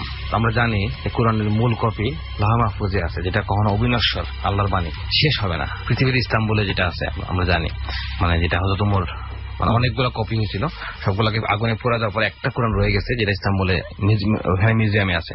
কেন কথা বললাম, কারণ হচ্ছে যে সহি ভাবে যদি আমরা কোনো কিছু চাই আল্লাহর কাছে, আল্লাহ সেটা দিবে আপনাকে। কারণ আল্লাহ ফেরাউনকেও সে শক্তি দিছিল। ফেরাউন বৃষ্টি বর্ষিত হোক বললে বৃষ্টি চলে আসতো, সে নিজেকে খোদা বলতো। সে আল্লাহকে বলছিল যে আল্লাহ আমাকে তুমি দুনিয়াতে খোদা বানায় রাখো, আমার আখিরাতে আমি চাই না। আমি তখন নিজে যতটুকু শিখছি সেভাবে আমি তদবির শুরু করলাম, জিনা। তো আমার মনে আছে এখনো 15 দিন হয়েছে, 15 দিন আমি তদবিরটা করছি। তো যত দিন যাচ্ছে আমার কাছে মনে হচ্ছে আমার শক্তি লোপ পাচ্ছে, মানে শক্তি আমার কমে যাচ্ছে দিন দিন, আমার কাছে মনে হচ্ছিল এরকম। আর আমার কাছে মনে হচ্ছিল যে আমি মানসিক ভাবে উইক হয়ে যাচ্ছি, মানে পাগল হয়ে যাচ্ছে, এরকম একটা ফিলিংস। ঘুমালাম রাত্রেবেলা, 15 দিনের দিন। তো সুনামগঞ্জ কিন্তু মেঘালয়ের পাশে, এখানে প্রচুর বৃষ্টিপাত হয়। শুরু হলো বৃষ্টি রাত্রেবেলা, ঝুম বৃষ্টি আর বজ্রপাত। আর বজ্রপাত আমি ভয় পাই, যখন এই বজ্রপাত হচ্ছে আমার জানলা আমি খুলে ঘুমাইতাম। কিন্তু এখানে একটা ব্যাপার আছে, যারা এই মুহূর্তে শুনতে চাইছেন, আমাদের নবী বলেছেন যে তোমরা একা শুবানা আর দরজা জানলা খুলে শুবানা, নিষেধ করা হয়েছে। মানে হারাম না, কিন্তু অপছন্দনীয় কাজ। তোমরা দরজা জানলা খুলে, ঘর খোলা রেখে ঘুমাবা না। অনেকে কিন্তু ঘুমায়, গ্রামে দেখবেন দরজা জানলা খুলেই ঘুমায়, গরমের কারণে জন্য। আমি কিন্তু জানলা খুলেই ঘুমাতাম, কারণ খুলে ঘুমাতাম গরমের জন্য, আসলে মশারি টাঙ্গাইতাম। তো বজ্রপাত যে হচ্ছে, বজ্রপাতের আলোতে আমি দেখতে পাচ্ছি জানলার বাইরে, জানলার রড থাকে লম্বা লম্বা রড, তো রডের বাইরে একজন লোক দাঁড়ায় আমাকে দেখতেছে। তখন আমার কাছে মনে হয়েছে এটা ছায়া। যতবারই বিজলি চমকাচ্ছে ততবারই আমি দেখতেছি একটা ছায়া দাঁড়িয়ে আছে। তখন আর মোবাইল ছিল না, কিন্তু তখন টর্চ লাইট নিয়ে ঘুমাইতাম, ওই যে বড় বড় টর্চ লাইট। টর্চ লাইটটা আমি বাড়ি থেকে নিলাম, লাইটটা মারলাম, মেরে দেখি একটা বস্তা ঝুলতেছে, একটা বস্তা জানলার মধ্যে ঝুলতেছে আমার বাইরের দিক দিয়ে। কিন্তু জানলার মধ্যে ফিক্স না, এটা বাইরে একটা রশি ছিল, দড়ি ছিল, তখন ঝুলতেছে। তো আমি বুঝলাম যে এটা একটা অবয়ব, বস্তার অবয়ব, এটা এই জন্য হয়তো বা মানুষের মতো লাগতেছে। আমি আবার ঘুমাই গেছি, আবার বজ্রপাত হচ্ছে, আবার ঘুমিয়ে গেছে। আমার যতবারই বজ্রপাত আমি দেখতেছি ততবার দেখতেছি ওই যে বস্তার যে জায়গাটা, ওইখানে আবার লোক দাঁড়িয়ে আছে। আবার লাইট মারলাম, দেখি বস্তা নাই। তখন আমি ভয় পেলাম যে না, বস্তা নাই। তো আমি দোয়া করে ঘুমাই গেছি। আমি ঘুমের মধ্যে দেখতেছি যে বিরাট একটা সাপ আইসা আমার উপরে ঝাঁপিয়ে পড়ছে। ঝাঁপাইয়া পড়ে সে বলতেছে, তুই আমাকে ডাকছস, আমি আসছি, এখন তুই কি করবি কর। আমি স্বপ্ন দেখতেছি কিন্তু ব্যাপারগুলা, আমি আমার জগৎ থেকে বাইরে আসি তোর ডাকার জন্য, এখন তুই কি করবি আমার দিয়ে বল। জিনদের নিয়েও কিন্তু এরকম একটা, আমি কিছুদিন আগে এরকম একটা পড়ছিলাম যে জিনরা আসলে 3 রকমের হয়। একটা টাইপ আমি বুঝতে পারিনি ইংরেজিটা আসলে কি বলা হচ্ছিল। দুইটা আমি ডক্টর ফিলিপসের ভিডিওটা আমি দেখলাম। তো উনি যেটা বললেন যে একটা হচ্ছে যারা সবসময় আকাশে ওড়ে, আরেকটা হচ্ছে যারা কুকুর এবং সাপের অবয়বে থাকে। কুকুর এবং সাপের অবয়ব নিতে পছন্দ করে, বা তারা সব অবয়ব নিতে পারে। পশু পাখি সাধারণত এই দুটো অবয়ব তারা নেয় বেশি। আরেকটার প্রকার বললো আমার টিভি প্রকার হচ্ছে তারা শুধু ঘুরে ফেরায়, তারা কোনো কিছু উড়েও না, কুত্তা বিলের রূপ চেহারা নেয় না, তারা ঘুরে ফেরে, সারাদিন ঘোরাফেরা করে। এটা একটা প্রকার। যে আসছে হয়তো বা সে ভালো জিন, কারণ জিনরা কথা মিথ্যা বলে, আমরা মানুষরা মিথ্যা কথা বলি, বা জিনদের ক্ষেত্রে কিন্তু মিথ্যাবাদী বেশি। কারণ আমরা জানি জিনরা কিন্তু একসময় দায়ী হয়েছিল, মানে তারা মনুষ্য ইসলামের কোরআন শ্রবণ করার পর তার ঈমান আনছিল একদল জিন। তো সাপ দেখলাম, সকালে আমি তো ঘুম থেকে উঠিনি, আর সকাল সারাদিন গেল। তো সারাদিন আমার কাছে কেমন জানি দুর্বল মনে হচ্ছে। তখন আমার স্পষ্ট মনে আছে আমার একটা টেবিল ছিল, ছোট টেবিল, যেটা আমাদের টেবিল টেনিস খেলতাম। কেমন যেন আমার রাগ উঠছে না, কি হয়েছে জানি না, আমি বাম হাত দিয়ে টেবিল উঠে ফেলে দিয়েছি ফিকা দিয়ে। ওই সময়, এটা অনেক বছর আগে কথা, 2000 সাল। তখন মোবাইল আসে না, তখন আমি মেট্রিক পরীক্ষা দিই, তাহলে 17 বছর আগে ঘটনা। টেবিলটা আমি ফিকা দিয়ে ফেলে দিই। তখন আমি চিন্তা করেছি যে আমার শরীরে শক্তি কেমনি আসলো। তখন আমার কাছে মনে ইন্টারেস্টিং লাগলো ব্যাপারটা, তাইলে আমার জিন চলে আসছে আমার বাসায়। তো আমি খুব খুশি, আমি বন্ধু পাই গেছি, আমার তো বন্ধু চলে আসছে, আমার সাথে জিন থাকবে। রাত্রে ঘুমাইছি, তখন আমি দেখে বড় বড় পশু পাখি আইসে আমাকে ধরতেছে, গন্ডার, সবাই কথা বলতেছে মুখে, তুই আমাকে ডাকতে, আমি আসছি, কি করবি কর, এই কথা বলা শুরু করছে। তারপরে আমার লাইফে একটা চেঞ্জ শুরু হলো। আমি কিন্তু জিনকে সরাসরি দেখিনি, মানে ও দেখতে কেমন বা কি, সরাসরি ঘুম থেকে উঠে জিন এসে দাঁড়ায় সামনে, তখন আমার লাইফে অনেক চেঞ্জ শুরু হলো। দেখা গেল আমি অনেক কিছু বলে দিই, কিন্তু আমি বলবো না যে এই যা আমি আমার দ্বারা হয় এগুলো কিনো কিছু আমার পক্ষে সম্ভব, সবই আল্লাহর ইচ্ছা। তখন থেকে স্টাডি শুরু করি আমি প্যারানর্মাল জগৎ নিয়ে, বিজ্ঞান ভার্সেস প্যারানর্মাল, এটাকে বিজ্ঞানের যুক্তিতে কি বলা হয়। যদি বিজ্ঞান আমি চিন্তা করি তাহলে আমি ওই মুহূর্তে পাগল ছিলাম, আমি যা দেখছি তা পাগলামি ছিল। আবার যদি প্যারানর্মাল দিয়ে চিন্তা করি তাহলে হয়তোবা কেউ তখন আসছিল 70 বছর আগে, যে যাইতে পারে নাই, আমারই কোনো ভুলের কারণে তাকে আমি আটকে ফেলছি। তো আমি আল্লাহর কাছে দোয়া করি যাতে সে তার স্থানে ফিরে যায়। কিন্তু আমি তাকে দেখি নাই, স্টিল এখনো আমি কোনো কিছু ফিল করি না যে আমার কাছে জিন আছে, ভূত আছে, আমি কোনো কিছু ফিল করি না। তো এটাই বলবো, এইসব আমল করা বা জিন আনার চেষ্টা করা এগুলো সম্পূর্ণ নিষিদ্ধ। যদি আল্লাহ আপনাকে কিছু দেয় তেমনি দিবে, চাইতে হবে। হযরত সুলাইমান আসলামের সাথেও ছিল, এবং প্রতিটা নবী রাসূলের সাথে কিন্তু ছিল, শয়তানও ছিল, ভালো মানুষ ছিল। মানে নবীর সাথে শয়তান থাকতো না, পারতো না থাকতে, কারণ আল্লাহর বিশেষ মানুষ। সাহাবীরা ছিল, তাবেঈনরা, তাবেঈনরা, তারাও কিন্তু আমলদার ব্যক্তি ছিল। আমাদের আমল আর তাদের আমল কিন্তু এক না। তো এটাই বললাম যে এটা আমারটা শুরু, আমার লাইফের শুরু এগুলো দিয়ে। তখন আমার কিউরিওসিটি বাড়ে যে আমি তাহলে ওই জগৎটা জানতে চাই। রেজা ভাই, অনেক ইন্টারেস্টিং বিষয় আমার কাছে মনে হলো। তবে আমরা সবসময় বলি যে অল্প বিদ্যা ভয়ঙ্কর, এসব কাজ কেউ বাসায় করবেন না। অল্প বিদ্যাই ছিল ভাই, এক্স্যাক্টলি। এবং হয়তো আপনার জন্য সেটা অনেক সময় ভালো হয়েছে, কিন্তু আমি বলবো যে অনেকের জন্য অনেক খারাপ হতে পারে, সুতরাং এটা না করাটাই ভালো। আর ব্ল্যাক ম্যাজিক নিয়ে একটা কথা প্রচলিত আছে, আপনারা নিশ্চয়ই জানবেন। আমি বলবো যে আমরা বলছি সেটা না, আপনারা নিজেরা খোঁজেন। এখন তো টেকনোলজি অনেক বেশি সহজ হয়ে গেছে, ইউটিউবে খোঁজেন, গুগলে সার্চ করেন, দেখবেন যে বড় বড় ধর্মীয় চিন্তাবিদ যারা আছেন তারা স্পষ্ট করেই বলেছেন যে ব্ল্যাক ম্যাজিকের প্রথম এবং পূর্ব শর্ত হচ্ছে ওরশিপ, যেটাকে বলে শ্রেষ্ঠত্ব, আল্লাহকে না মেনে শয়তানকে মানা। প্রথম যেটা করতে হবে, যে এটা নাউজুবিল্লাহ বলছি আমি বারবার, যে সৃষ্টিকর্তার জায়গাটাতে শয়তানটাকে বসানো এবং তাকে সিজদা করা, তাকে অনুসরণ করা, যেটা যে গুণ আল্লাহ কখনো মাফ করবেন না। 3টা শর্ত আছে, তার মধ্যে প্রথম শর্ত হচ্ছে এটা। আরেকটা শর্ত যেটা প্রাণী জবাই করতে হয়, যেটা আপনি বোধহয় মাঝখানে একটা লাইভে বোধহয় বলছিলেন যে কোন একটা ট্যারট কার্ড নিয়ে বা কিছু একটা নিয়ে যে জবাই করা, মুরগিটা জবাই করা বা বিসমিল্লাহ বলে, ওটাও কিন্তু হারাম। হ্যাঁ, এবং ওটাও কিন্তু বিসমিল্লাহ না বললে কিন্তু ওটাও হারাম। বিসমিল্লাহ ছাড়া কোনো জবাই আমরা খেতে পারি না। কিন্তু আবার বলি দেওয়ার যে ব্যাপারটা, এটা জবাই না, আসলে বলি, এক কোপে মাথা হালকা করা, ওটা ব্ল্যাক ম্যাজিক করতে হবে। রাইট, ব্ল্যাক ম্যাজিকের মূল জিনিসটা যেটা বলতেছে, যে সেকেন্ডটা যেটা হচ্ছে যে ওটা করার সময় ওর মনে করতে হবে এটা শয়তানকে দেওয়া হচ্ছে। ওই শয়তানকে দেওয়া হচ্ছে। আমরা যেমন কুরবানি দিতে কি করি, গরু কুরবানি দিচ্ছি নিজে খাওয়ার জন্য না, রাইট, কিন্তু আমরা কুরবানি দিচ্ছি আল্লাহর উদ্দেশ্যে। আল্লাহ কি মাংস খাবে? খাবে না। আলটিমেটলি মাংসটা আমরাই খাচ্ছি, রাইট, কিন্তু উদ্দেশ্য কিন্তু আল্লাহর জন্য। তখন এই বলিটা দেওয়া হয় শয়তানের জন্য। চিন্তা করে দেখুন তাহলে আপনি শয়তানকে কোথায় ভরাচ্ছেন। তৃতীয় শর্ত হচ্ছে, এটা বিভিন্ন ভাবে বিভিন্ন জনে করে থাকেন, বিভিন্ন রকম আছে। কেউ গ্রাফ আঁকান, কেউ ছক আঁকান, এবং নির্দিষ্ট কিছু ছক আছে শয়তানকে ডাকার জন্য।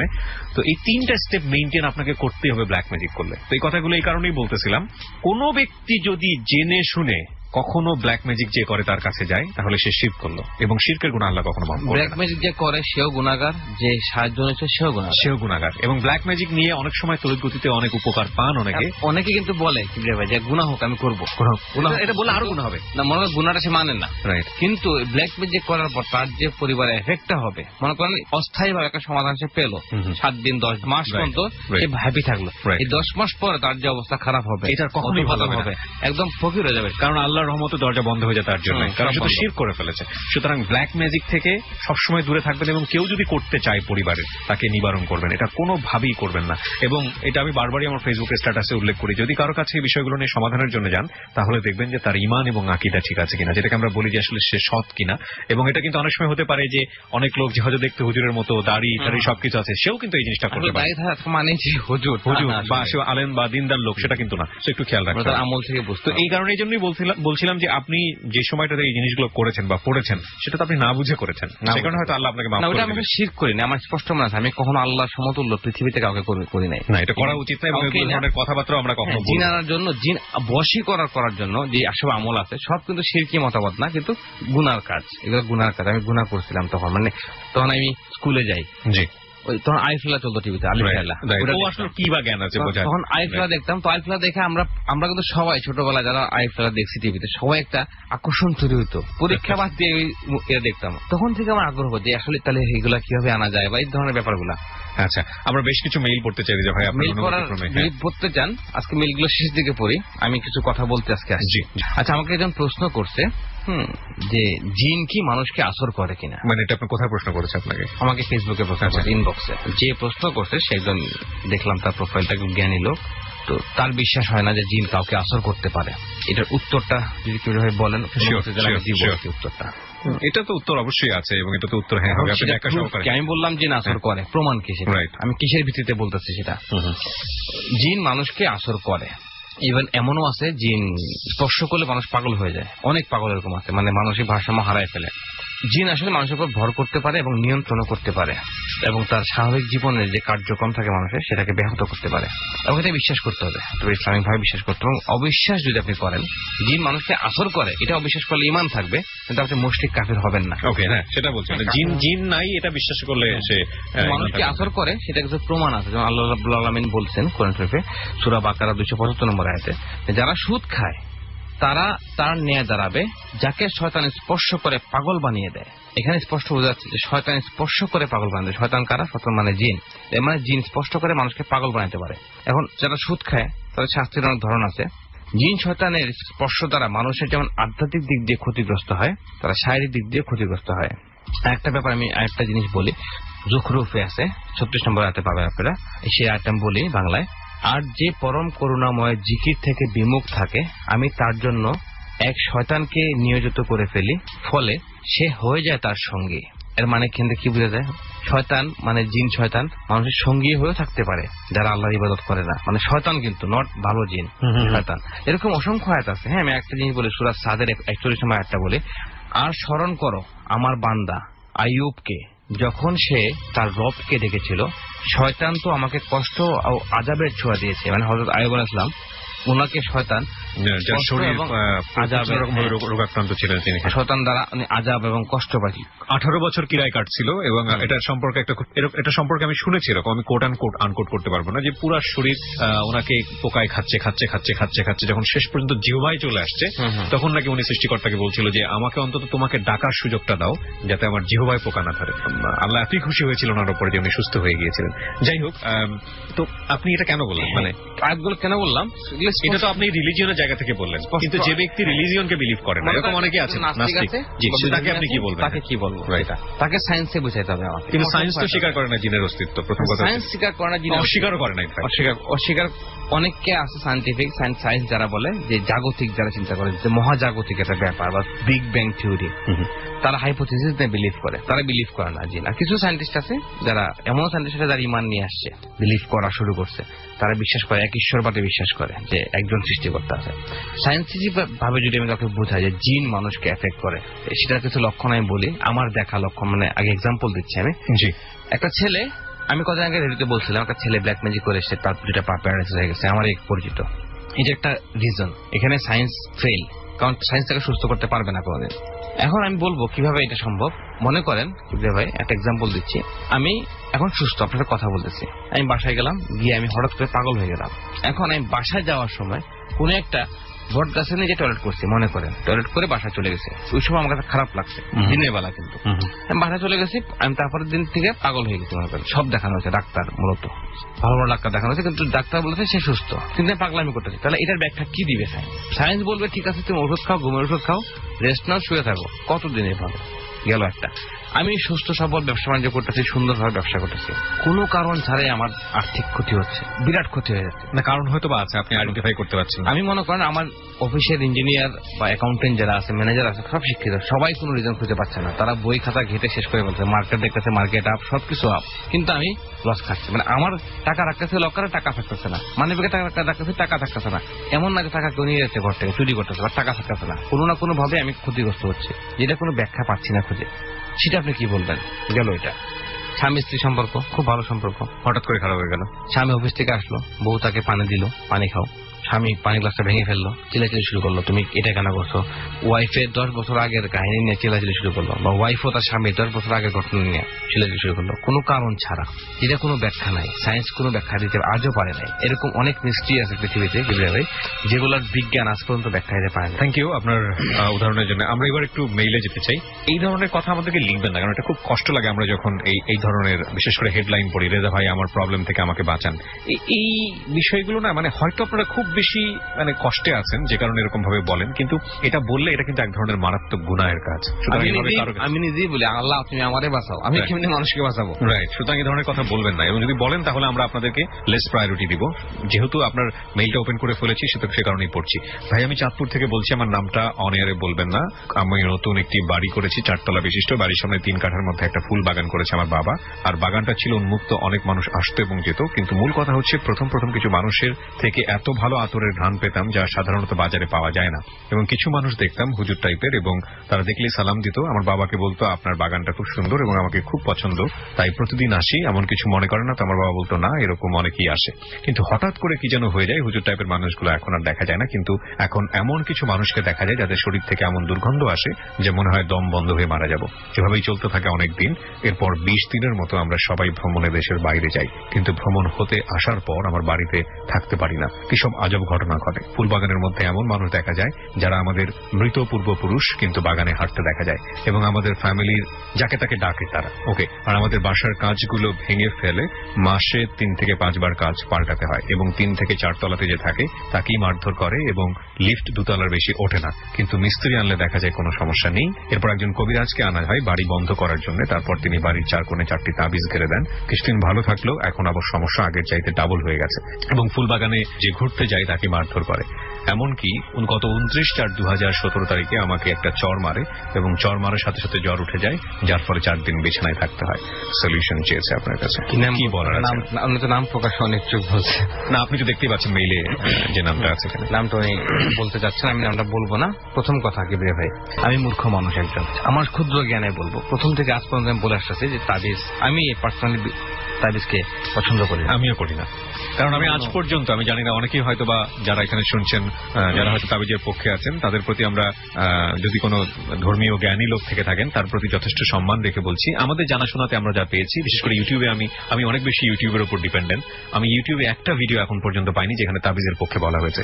ইভেন আমি এমনও পেয়েছি ভিডিও যে কিছু তাবিজের উপরে আল্লাহ খোদাই করা থাকে, আপনি দেখবেন আল্লাহ লেখা থাকে, ওটা পর্যন্ত বলা হয়েছে এটা শিরক এবং এটা গুনাহের কাজ, মারাত্মক গুনাহের কাজ। সুতরাং আমার জায়গা থেকে আমিও তাবিজের পক্ষে না। বলেন এখন ভাই, যারা তাবিজ কবজ দেয় তারাই ভালো বলতে পারবেন তারা কেন দেয় বা কোথায় পেলো, কোন হাদিসে। কারণ আমি জানি কোরআনে কিন্তু তাবিজের কথা হ্যাঁ বলা নাই, না বলা নাই, হয়তো হাদিসে কোনো থাকতে পারে, আমার জীবনে আমি দেখিনি।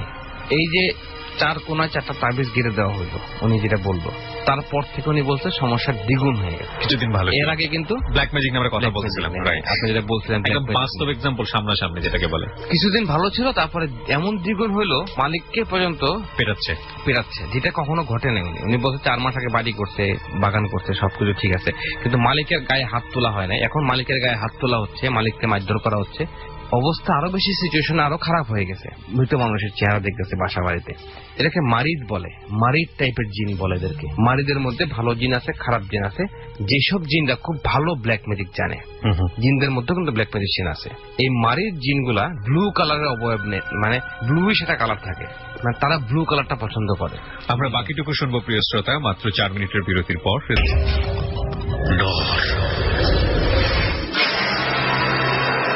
4 মিনিট পর প্রিয় শ্রোতা আরো একবার স্বাগত। আপনারা শুনছেন ডরের স্পেশাল সেগমেন্ট উইথ রাব্বি রেজা এবং কেবি। আমি আপনাদের সঙ্গে রয়েছি। রেজা ভাই, আমি সরি একটু ইন্টারাপ্ট করেছিলাম আপনাকে বিরতির প্রয়োজনে।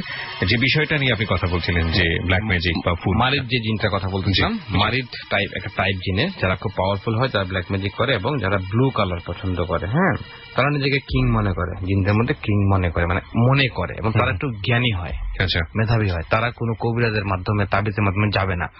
এই যে আমাদের যে চাঁদপুরের ভাইটা বলছে যে তাবিজ গাড়া হয়েছে, ঘর বন্ধ করা হয়েছে, তাহলে তো জিন চলে যাওয়ার কথা বা এইসব খারাপ জিনিস চলে যাওয়ার কথা, কিন্তু যাবে না তারা। তাদেরকে যাওয়ার পদ্ধতি একটু ভিন্ন। আপনার এখানে যদি থাকে, হলুদ রঙের ফুল থাকে, আমরা যেটাকে গাঁদা ফুল, এছাড়াও আছে বেশ কয়েক রকমের ফুল। গাঁদা ফুল বিশেষভাবে যদি থেকে থাকে, আমি জানি না আপনার ছবি তো দেন, এমনি ছবি দেন, গার্ডেন ছবি দেন। যদি গাঁদা ফুল থেকে থাকে, সেই গাঁদা ফুল দিয়ে সেটাকে ভাগাইতে হবে জিনটাকে। একটা সিস্টেম আছে বিশেষ, এদেরকে একদম সারা জীবনের জন্য বিতাড়িত করা। না হলে এই বাসায় ঝগড়াঝাটি লেগে থাকবে, মানুষ অসুস্থ থাকবে। আপনি যেটা প্যারানর্মাল জায়গা থেকে বললেন, সায়েন্স থেকে বলবেন, হ্যাঁ, এমনকি মানুষ মারাও যেতে পারে সেই বাড়িতে, অসুস্থ হয়ে মারা যেতে পারে। এবং এই বাড়িতে অশান্তি, ঝগড়াঝাটি লেগেই থাকবে সবসময়, কারণ এই ধরনের জিনদের কাজই হচ্ছে এইসব, মানে ক্ষতি করা, ভেজাল লাগানো, মারধর করা, মানুষকে বিভিন্ন ভাবে দেখানো, অনেক কিছু রাতের বেলা শব্দ করা, মানে আলটিমেটলি ভয় দেখানোটা তাদের কাজ, এবং তারা ক্ষতিগ্রস্ত হয়। অনেক দিন আছে যারা শুধু ভয় দেখায়, ক্ষতি করে না, বাট এই মারিদটা ক্ষতি করে, সামাজিক, আর্থিক, মানসিক সব ধরনের ক্ষতি করে। যদি আমি তো আসলে হেদায়েতকারী না, আর যদি আমি সায়েন্টিফিক ভাবে যাই, এটা খুব ইজি একটা ডিলিউশন বলে, এটাকে ডিলিউশন।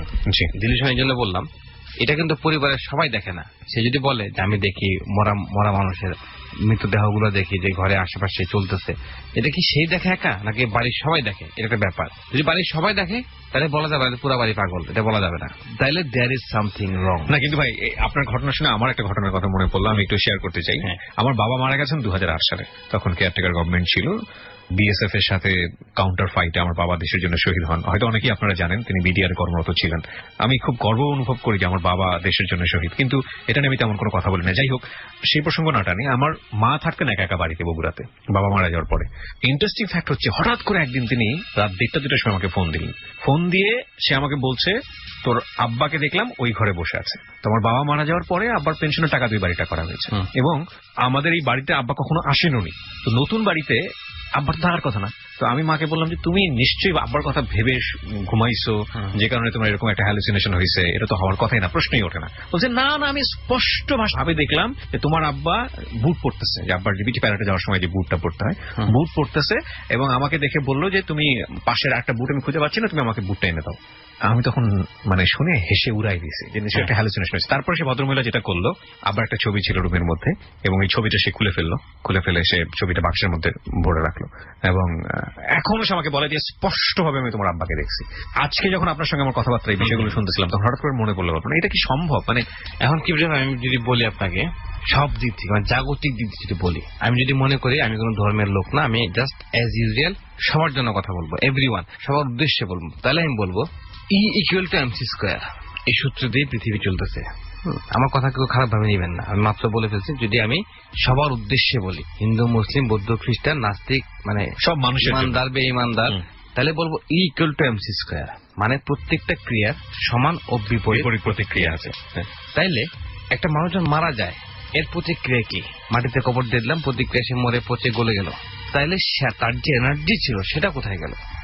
দেহ ছিল, দেহ অশেষ, মানে বডি পার্ট, চুল কিন্তু নষ্ট হয় না, রুহটা চুলটা রয়ে গেল, রুহ তো আমরা চোখে দেখি না। এনার্জি বলছি আমি, সেটাকে এনার্জি বলবো। আমাদের এই যে আমি কথা বলতেছি, একটা এনার্জি, আমি আমার দম বন্ধ হলে মারা যাবো। বলতে যাচ্ছেন বিষয়টাকে আরো সহজ করে যদি বলি, আমার বডি তো একটা এনার্জি, সেটা তো মিশে গেল মাটির সাথে, কিন্তু আমার ক্রিয়া প্রতিক্রিয়া গুলো কোথায়, ক্রিয়া প্রতিক্রিয়া কোথায় গেল? আমি অ্যাজ এ হিউম্যান একটা যন্ত্র ধরি, এই যন্ত্র তো চলতে ব্যাটারি লাগবে। যখন ঘুমাচ্ছি রিচার্জ হচ্ছে, খাচ্ছি রিচার্জ হচ্ছে। এর মানে কি, আমাকে বেঁচে থাকতে হলে আমাকে নেচার থেকে পাওয়ার নিতে হবে। তো আমরা কি খাচ্ছি? যেটা খাচ্ছি সেটা গড গিফটেড, মানে নেচার থেকে আসছে। ভাত, ডাল, গম, ডিম, যাই বল, আমরা তো প্লাস্টিক খাই না, আমরা খাচ্ছি এমন জিনিস যেটা ন্যাচারাল। এজ এ লিসেনার যারা আছে তারা চিন্তা করবে, তো আমরা কি খাচ্ছি? আমরা খাচ্ছি ন্যাচারাল জিনিস, যেটা মানে ম্যান মেড না, যেটা মানুষ তৈরি করে, প্রকৃতি যেটা আছে। আমরা একটু ফর্ম চেঞ্জ করতেছি। বলেছেন চিপস তো মানুষ বানায়, চিপস কেমনি মানুষ বানায়? চিপস তো আলু থেকে তৈরি হয়, আলু তো মানুষ বানায় নাই। রাইট, ওইটাই বললাম, ফর্ম চেঞ্জ হচ্ছে এনার্জি। রাইট, আমি যখন মারা যাচ্ছি, আমি সারা জীবন যে মনের পর মন খেয়ে গেলাম, সেগুলো কোথায় গেল? তাহলে টয়লেট হয়ে বের হয়ে গেছে মনে করেন, কিন্তু এনার্জিটা কোথায় যাচ্ছে? আমি যে এনার্জি গেইন করলাম, প্রোটিন, ক্রিয়েটিনিন, তারপরে বিভিন্ন ধরনের নিউরন, এগুলো কোথায় যায়? সেটাই হচ্ছে এনার্জি। আমি বলবো ভাই, যে যেমন জিন আছে পৃথিবীতে, মানুষ আছে, আত্মার যে ব্যাপারটা, আত্মিক যে ব্যাপারটা, সেটা কিন্তু আমাদের কিতাবে, কোরআন শরীফে হ্যাঁও নাই নাও নাই। আত্মা বলে কিছু নাই, এ ধরনের কোনো আয়াত নাই। আত্মা বলে কিছু আছে, এটা কিন্তু আছে। আত্মা আছে, যেটা মানুষ মরার পরে রূহ থেকে আল্লাহ উপরে নিয়ে যাবে, মানে রূহ কিন্তু আছে। অনেক হুজুররা বলে আত্মা বলতে কিছু নাই, তাহলে রূহটা তাহলে কি আমাকে বলেন? কেন আল্লাহ বলছে যে মরার পরে দেহ থেকে যায় পৃথিবীতে, রূহটা নিয়ে যাবে উপরে, কবরে আযাব হবে দেহের না, রূহের আযাব হবে। তাহলে রূহটা কি? রূহটাই হচ্ছে আত্মা। এখন আত্মা পৃথিবীতে ফিরে আসে কিনা? অনেকে দেখবেন বলে আত্মহত্যা করছে, ফার্স্ট আগে মরছে, তার আত্মা মানুষ দেখে, ঘোরাফেরা করে, ইভেন নাইট গার্ড পর্যন্ত দেখে। তাহলে সেটা কি? সে আযাব প্রাপ্ত। আমি বলবো, মানে আমার পার্সোনাল মতামত, এটা কেউ খারাপ উল্টাপাল্টা ভাবে নিবেন না, আমার পার্সোনাল মতামত, সেই আত্মাটা হচ্ছে খারাপ আত্মা, সে হচ্ছে মানে আযাব প্রাপ্ত আত্মা। কারণ আমরা জানি আত্মহত্যা মহাপাপ, বা যারা খুন করে মারা যায়, যারা অ্যাক্সিডেন্টে মারা যায়, পানিতে ডুবে মারা যায়, এরকম অনেক কিছু আছে।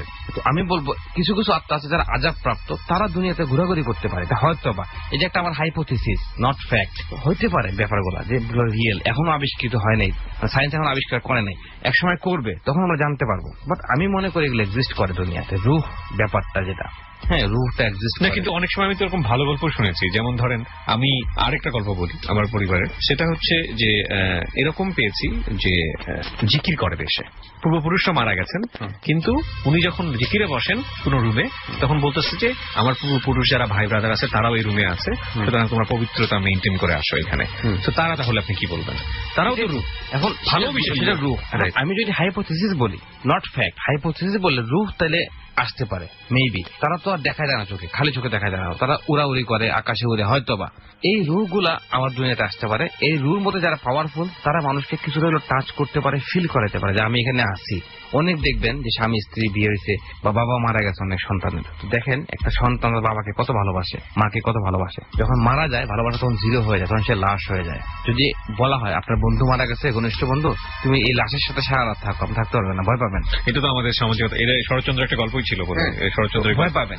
কারণ যেই বন্ধু সারা জীবন সাথে ছিল, যার সাথে ঘুমাইছেন, খেলছেন একসাথে, তার সাথে এখন থাকতে ভয় পাচ্ছেন। তার সাথে ভয় পাচ্ছেন, আসলে তার ফর্মটা চেঞ্জ হয়েছে, ওই ফর্মটাকে সে ভয় পাচ্ছে। কারণ ভয় পাচ্ছেন তার ফর্মটা কোনো, সে কথা বলতে পারে, সেটাকে ভয় পাচ্ছি আমরা, তার মধ্যে এনার্জি নাই, জিরো হয়ে গেছে। না, এর পেছনে কারণ আছে। আপনি যদি ছোটবেলা থেকে ওই মানুষটাকে বিলিভ করাতেন যে লাশ মানে হচ্ছে সে পবিত্র কিছু, লাশ মানে হচ্ছে সে সবচেয়ে নিরাপদ, লাশ মানে হচ্ছে সেফ জায়গা, ওই মানুষটা কখনোই ভয় পেত না। ছোটবেলা থেকেই শুনে আসছে লাশ মানে ভয়ানক কিছু, লাশ মানে ভূত, লাশ মানে প্রেতাত্মা। হ্যাঁ, সে তো ভয় পাবে। এটা কিন্তু not only Bangladesh, whole world, সারা বিশ্ব কিন্তু এটাকে ভয় পায়, মানে এই যে প্যারানর্মাল জগৎটাকে ভয় পায়। কারণ কি রে ভাই, ব্যাপারটা এই জন্য বললাম, আমার কথা যদি ভুল হয় এটা ফেলে দিবেন, আমি কিছু কথা মাঝে মাঝে বলে ফেলি। না, অফকোর্স এটা আপনার, এটা যে আমি আপনি যেহেতু বলে নিয়েছেন এটা আপনার পার্সোনাল ওপিনিয়ন, সুতরাং সেই জায়গাটা থেকে এটা অবশ্যই এটাই বলবো ব্যক্তিগত ওপিনিয়ন। এখন আসি আবার ফিরে চাঁদপুরের ঘটনায়, যদি ওনার বাড়িতে সবাই একসাথে দেখে রুহুরা ঘোরাঘুরি করতো, আত্মারা ঘোরাঘুরি করতেছে, তা যদি আমি ধরি একাধিক জিনটা রূপ নিতে পারে, এটা হইতে পারে, আবার আত্মা হতে পারে। আত্মা যদি বলি হতে পারে, তাহলে অনেকে হাসাহাসি করতো আমাকে নিয়ে, আর ভাই কি বলে সারা জীবন বলছেন জিনের কাহিনী, আমি বলছেন আত্মার ঘটনা। তাই এটা আমার একটা হাইপোথিসিস, জিন একটা হচ্ছে ফ্যাক্ট রিয়েল, আর ওটা হাইপোথিসিস, এটা সত্য নাও হতে পারে। এই জন্য যদি বাড়ির সবাই এরকম দেখে, তাহলে অবশ্যই ডাক্তার দেখাতে হবে। আর যদি আপনি নিজে দেখেন আর কেউ দেখে না, সেক্ষেত্রে আপনাকে ডাক্তার দেখাতে, ভালো কোনো সাইকিয়াট্রিস্ট, যেটাকে ডালাইমা বলা হয়, হ্যাঁ ডিলিউশন বলে, ডালাইমা বলি, এগুলো রোগ এগুলো সায়েন্স আবিষ্কার করছে। কিছুদিন আগে আমরা এরকমও দেখলাম আমাদের ফেসবুকের কল্যাণে, এরকমও হয়েছে যে একটা বাড়িতে সবাই অন্ধকারের মধ্যে থাকে, ঘর থেকে বের হয় না, প্রথমে একজন হলো, তারপরে দুইজন, তারপরে তিনজন, তারপরে চারজন, প্রত্যেকটা ফ্যামিলি মেম্বার এরকম হয়েছে। কিন্তু ভাই আমি একটা স্টোরি বলতে চাই, আমার স্টোরির আগে আমি একটা মেইল পড়তে চাই, তারপরে আপনার স্টোরিটা শুনবো। আসসালামু আলাইকুম, আশা করি ভালোই আছেন, প্লিজ নামটা রেডিওতে প্রকাশ করবেন না। আচ্ছা, আমার দেশের বাড়ি হচ্ছে ঠাকুরগাঁও। আমি সায়েন্স এবং প্যারানর্মাল দুটোতেই খুব বিশ্বাস করি, যদি বিষয়গুলো যৌক্তিক হয় তাহলে। এবার কাজের কথায় আসি। আমার দাদার বংশ ইন্ডিয়ান ছিল। অনেক বছর আগে তিনি যখন বাংলাদেশে আসেন, তখন ওই এলাকার কিছু হিন্দু জমিদার তাদের সব সম্পত্তি আমার দাদাকে দিয়ে দেয়। বিনিময়ে দাদা ইন্ডিয়ায় থাকা সব সম্পত্তি তাদের দিয়ে দেয়। সম্পত্তি বিনিময়ে যে ব্যাপারটা হয়েছিল 1947 দেশ ভাগের সময়। তাই আমাদের বর্তমান যেটা গ্রামের বাড়ি, সেটা অনেক আগেই বড় একটা কালী মন্দির ছিল। যদিও আমার তখন জন্ম হয়নি, কিন্তু আমি শুনেছি যে আমার দাদা যখন এই মন্দির ভেঙে বাড়ি করা শুরু করে, তখন থেকে বিভিন্ন সমস্যা দেখা দেয়। আশেপাশের লোকজন বলে যে কালীর থান ভেঙে ফেলার কারণে কালীদেবী নাকি নারাজ হয়ে গেছে, তাই কালীকে খুশি করতে হলে অন্য কোথাও একটা মন্দির করে দিতে হবে। একজন মুসলিম হওয়ায় আমার দাদা এইসব বিষয় পাত্তাই দেননি। এরপরে বিভিন্ন ছোটখাটো বিষয় দেখা যায়, যেমন সেখান থেকে বিভিন্ন ধরনের সাপ বের হতে এবং গায়েব হয়ে যেত। ধীরে ধীরে সাপের উপদ্রব বেড়ে গেল। আমার দাদি বলতো রাতে হঠাৎ ঘুম থেকে উঠে দেখতো যে পায়ের মধ্যে সাপ পেঁচে আছে, কিন্তু কখনো কাউকে কামড় দিত না। কিছুদিন পর অসুস্থতার কারণে দাদা মারা যায়। তারপর আমার বাবা কিছু কবিরাজ দিয়ে সারা বাড়ি বন্ধ করে দেয়। বাড়ি বন্ধ করার কিছুদিন পরে সাপের কামড়ে আমাদের কাজের মেয়ে মারা যায়। তারপর আবার বাড়ি বন্ধ করা হয়। এরপর বাড়ি বন্ধ করার পর সাপের উপদ্রব কিছুটা কমে যায়। এরপর আমার বাবা বিয়ে করে। আমি জন্ম হওয়ার আগে আমার বড় বোনের জন্ম হয় এবং 3 বছর বয়সে পেটে টিউমার হওয়ার কারণে সেও মারা যায়। মানুষ বলে এটাও নাকি ওই দেবতার কাজ। অনেক চিকিৎসা করেও তাকে বাঁচানো যায়নি। তারপর 1990 সালে আমার জন্ম এবং আমার 1993 সালে আমার ছোট ভাই জন্মগ্রহণ করে। আমার জ্ঞান হওয়ার পর দেখতাম যে আমার বাবা কিছুদিন পর পর বিভিন্ন কবিরাজের মাধ্যমে বাসা বন্ধ করত কবুতর বলি দিয়ে। আমি লাইনটা আবারও রিপিট করছি প্রিয় শ্রোতা, লাইনটা আপনারা একটু শুনবেন। আমার জ্ঞান হবার পর দেখতাম যে আমার বাবা কিছুদিন পর পর বিভিন্ন কবিরাজের মাধ্যমে বাসা বন্ধ করত কবুতর বলি দিয়ে। রেজা ভাই, আমার মনে হয় ব্ল্যাক ম্যাজিক, নিশ্চিত এবং 100% শিওর থাকেন এটা ব্ল্যাক ম্যাজিক। এভাবেই চলতে থাকে। আমি 2007-এ ঢাকায় চলে আসি পড়াশোনার জন্য। আমাদের বাসার সাথেই বড় একটি পুরনো ঘর ছিল, যেটা একসময় মন্দির হিসেবে ব্যবহার করা হতো। সেটা আমরা স্টোর রুম হিসেবে ব্যবহার করতাম। মাঝে মাঝে সাপ বের হওয়ার কারণে 2013 সালে সেই রুমটিও ভেঙে ফেলা হয়। রুমটি ভাঙার কিছুদিন পরে আমার ছোট ভাই আম গাছ থেকে পড়ে মারা যায়। লোকে বলে এটাও নাকি ওই দেবতার কাজ। এরপর আমার বাবা মা গ্রামের বাড়ি ছেড়ে শহরে চলে আসে। আমিও ঢাকা থেকে চলে আসি বাসায়, কিন্তু আমি খুব প্রয়োজন ছাড়া গ্রামের বাসায় সাধারণত যাই না, কারণ লোকে বলে এরপর নাকি আমার পালা, ওই দেবতা নাকি আমাদের কাউকে ছাড়বে না। আমি জানি এসব দেবতা বলতে কিছুই নেই, যদি কিছু থেকে থাকে তা হলো শয়তান, জিন। রেজা ভাই, আপনার অভিজ্ঞতায় যদি মনে হয় কোন প্রকার জিন এসবের জন্য দায়ী, আমার করণীয় কি?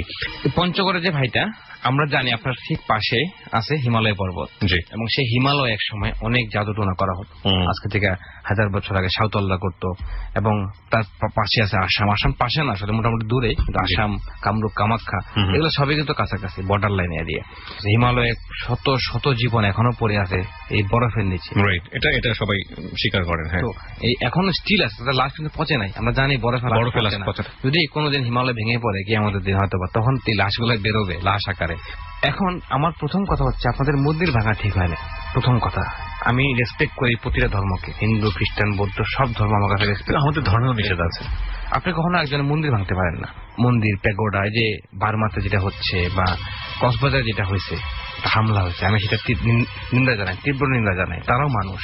রাঙ্গামাটিতে মানুষ খুব অসহায় অবস্থায় আছে, পাহাড় ভেঙে পড়ছে, তাদের জন্য সমবেদনা আমার, এবং তার জন্য আমি দোয়া করি আল্লাহ তাদেরকে খুব দ্রুত মানে একটা সেফ জায়গায় নিয়ে আসে। শিশুরা আছে, বাচ্চারা আছে, তারা যে ধর্মেরই হোক, আমি তাদেরকে অনেক ভালোবাসি এবং রেসপেক্ট করি। তো আপনার পঞ্চগড়ের ব্যাপারটা বলে ভাইয়া, এটা হচ্ছে শায়াতিনের কাজ। শায়াতিন বলা হয় এটাকে। হ্যাঁ, শায়াতিন মানে শয়তানের সর্বনিকৃষ্ট জাতি।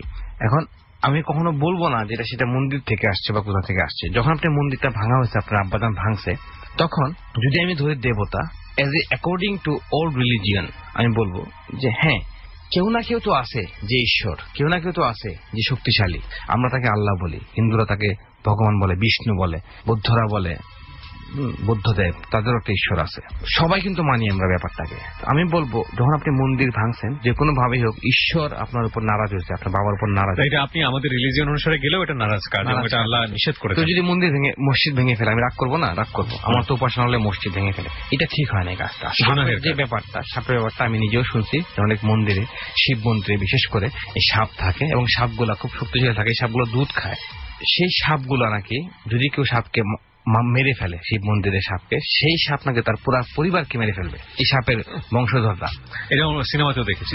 এখন আমি বলবো এটা যে আপনি সেফ জায়গায় থাকেন, এবং আপনাকে যে ব্ল্যাক ম্যাজিক আপনি করছেন, কবুতর দিয়ে বলি দিয়েছেন, এটা একটা বিরাট বড় ভুল করে ফেলছেন। আপনি একজন মুসলিম, এটা করা ঠিকই হয়নি আপনার, মানে কোনোভাবে ঠিক হয়নি।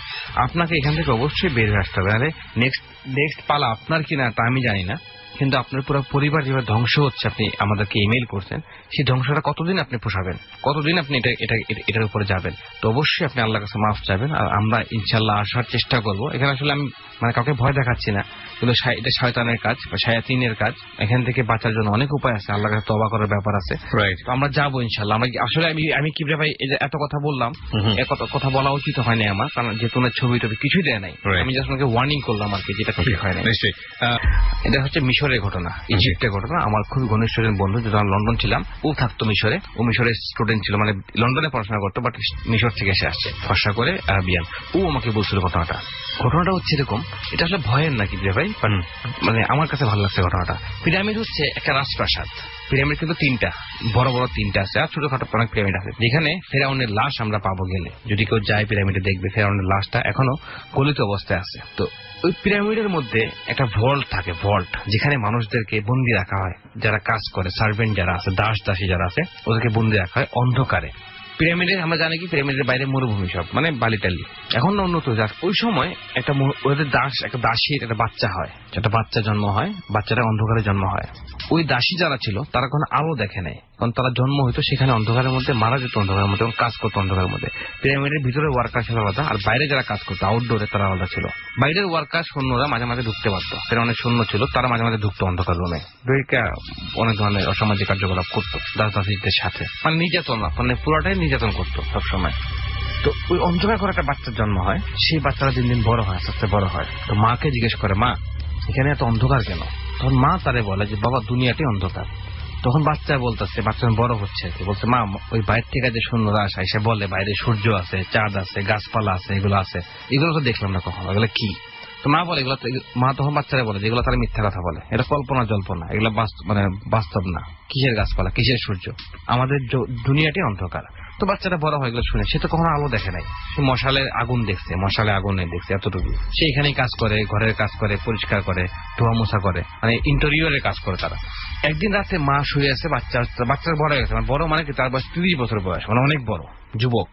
তো বাচ্চারা চিন্তা করে আমি এখান থেকে বাইরে যাবো, গিয়ে দেখবো কি হয়। এখন তারা এটাও জানে না যে কখন ঘুমানোর সময় আর কখন দিনের বেলা, কখন রাতের বেলা, কখন ঘুমাইতে হবে, কারণ যেহেতু আলো ঢুকে না সেখানে। তারা যখন ঘুম আসে ঘুমায় যায়, আর যখন জাগ্রত হয় জাগ্রত হয়ে যায়। সে ঘুম থেকে উঠছে, লুকে লুকে উঠছে, উঠে সে হাঁটা শুরু করছে, আমি বের হবো এখান থেকে, এখন বাইরে দেখবো যে মানুষ যে বলে এটার বাইরে একটা দুনিয়া পৃথিবী আছে, সেটা দেখবো আমি। সে বের হয়, যখন সে বের হয় তখন তো ঘড়ি ছিল না, বা সূর্য ঘড়ির সময় যদি ধরা হয় তখন রাত 12টা-1টা বাজে। আর ওই ছেলেটা পিরামিড থেকে বের হয়ে গেছে, হাতে মশাল নিয়ে বের হয়ে গেছে। তখন সবাই ঘুমাচ্ছে, আর তখন তো রাতের বেলা, অমাবস্যার রাত, বের হয়ে গেছে।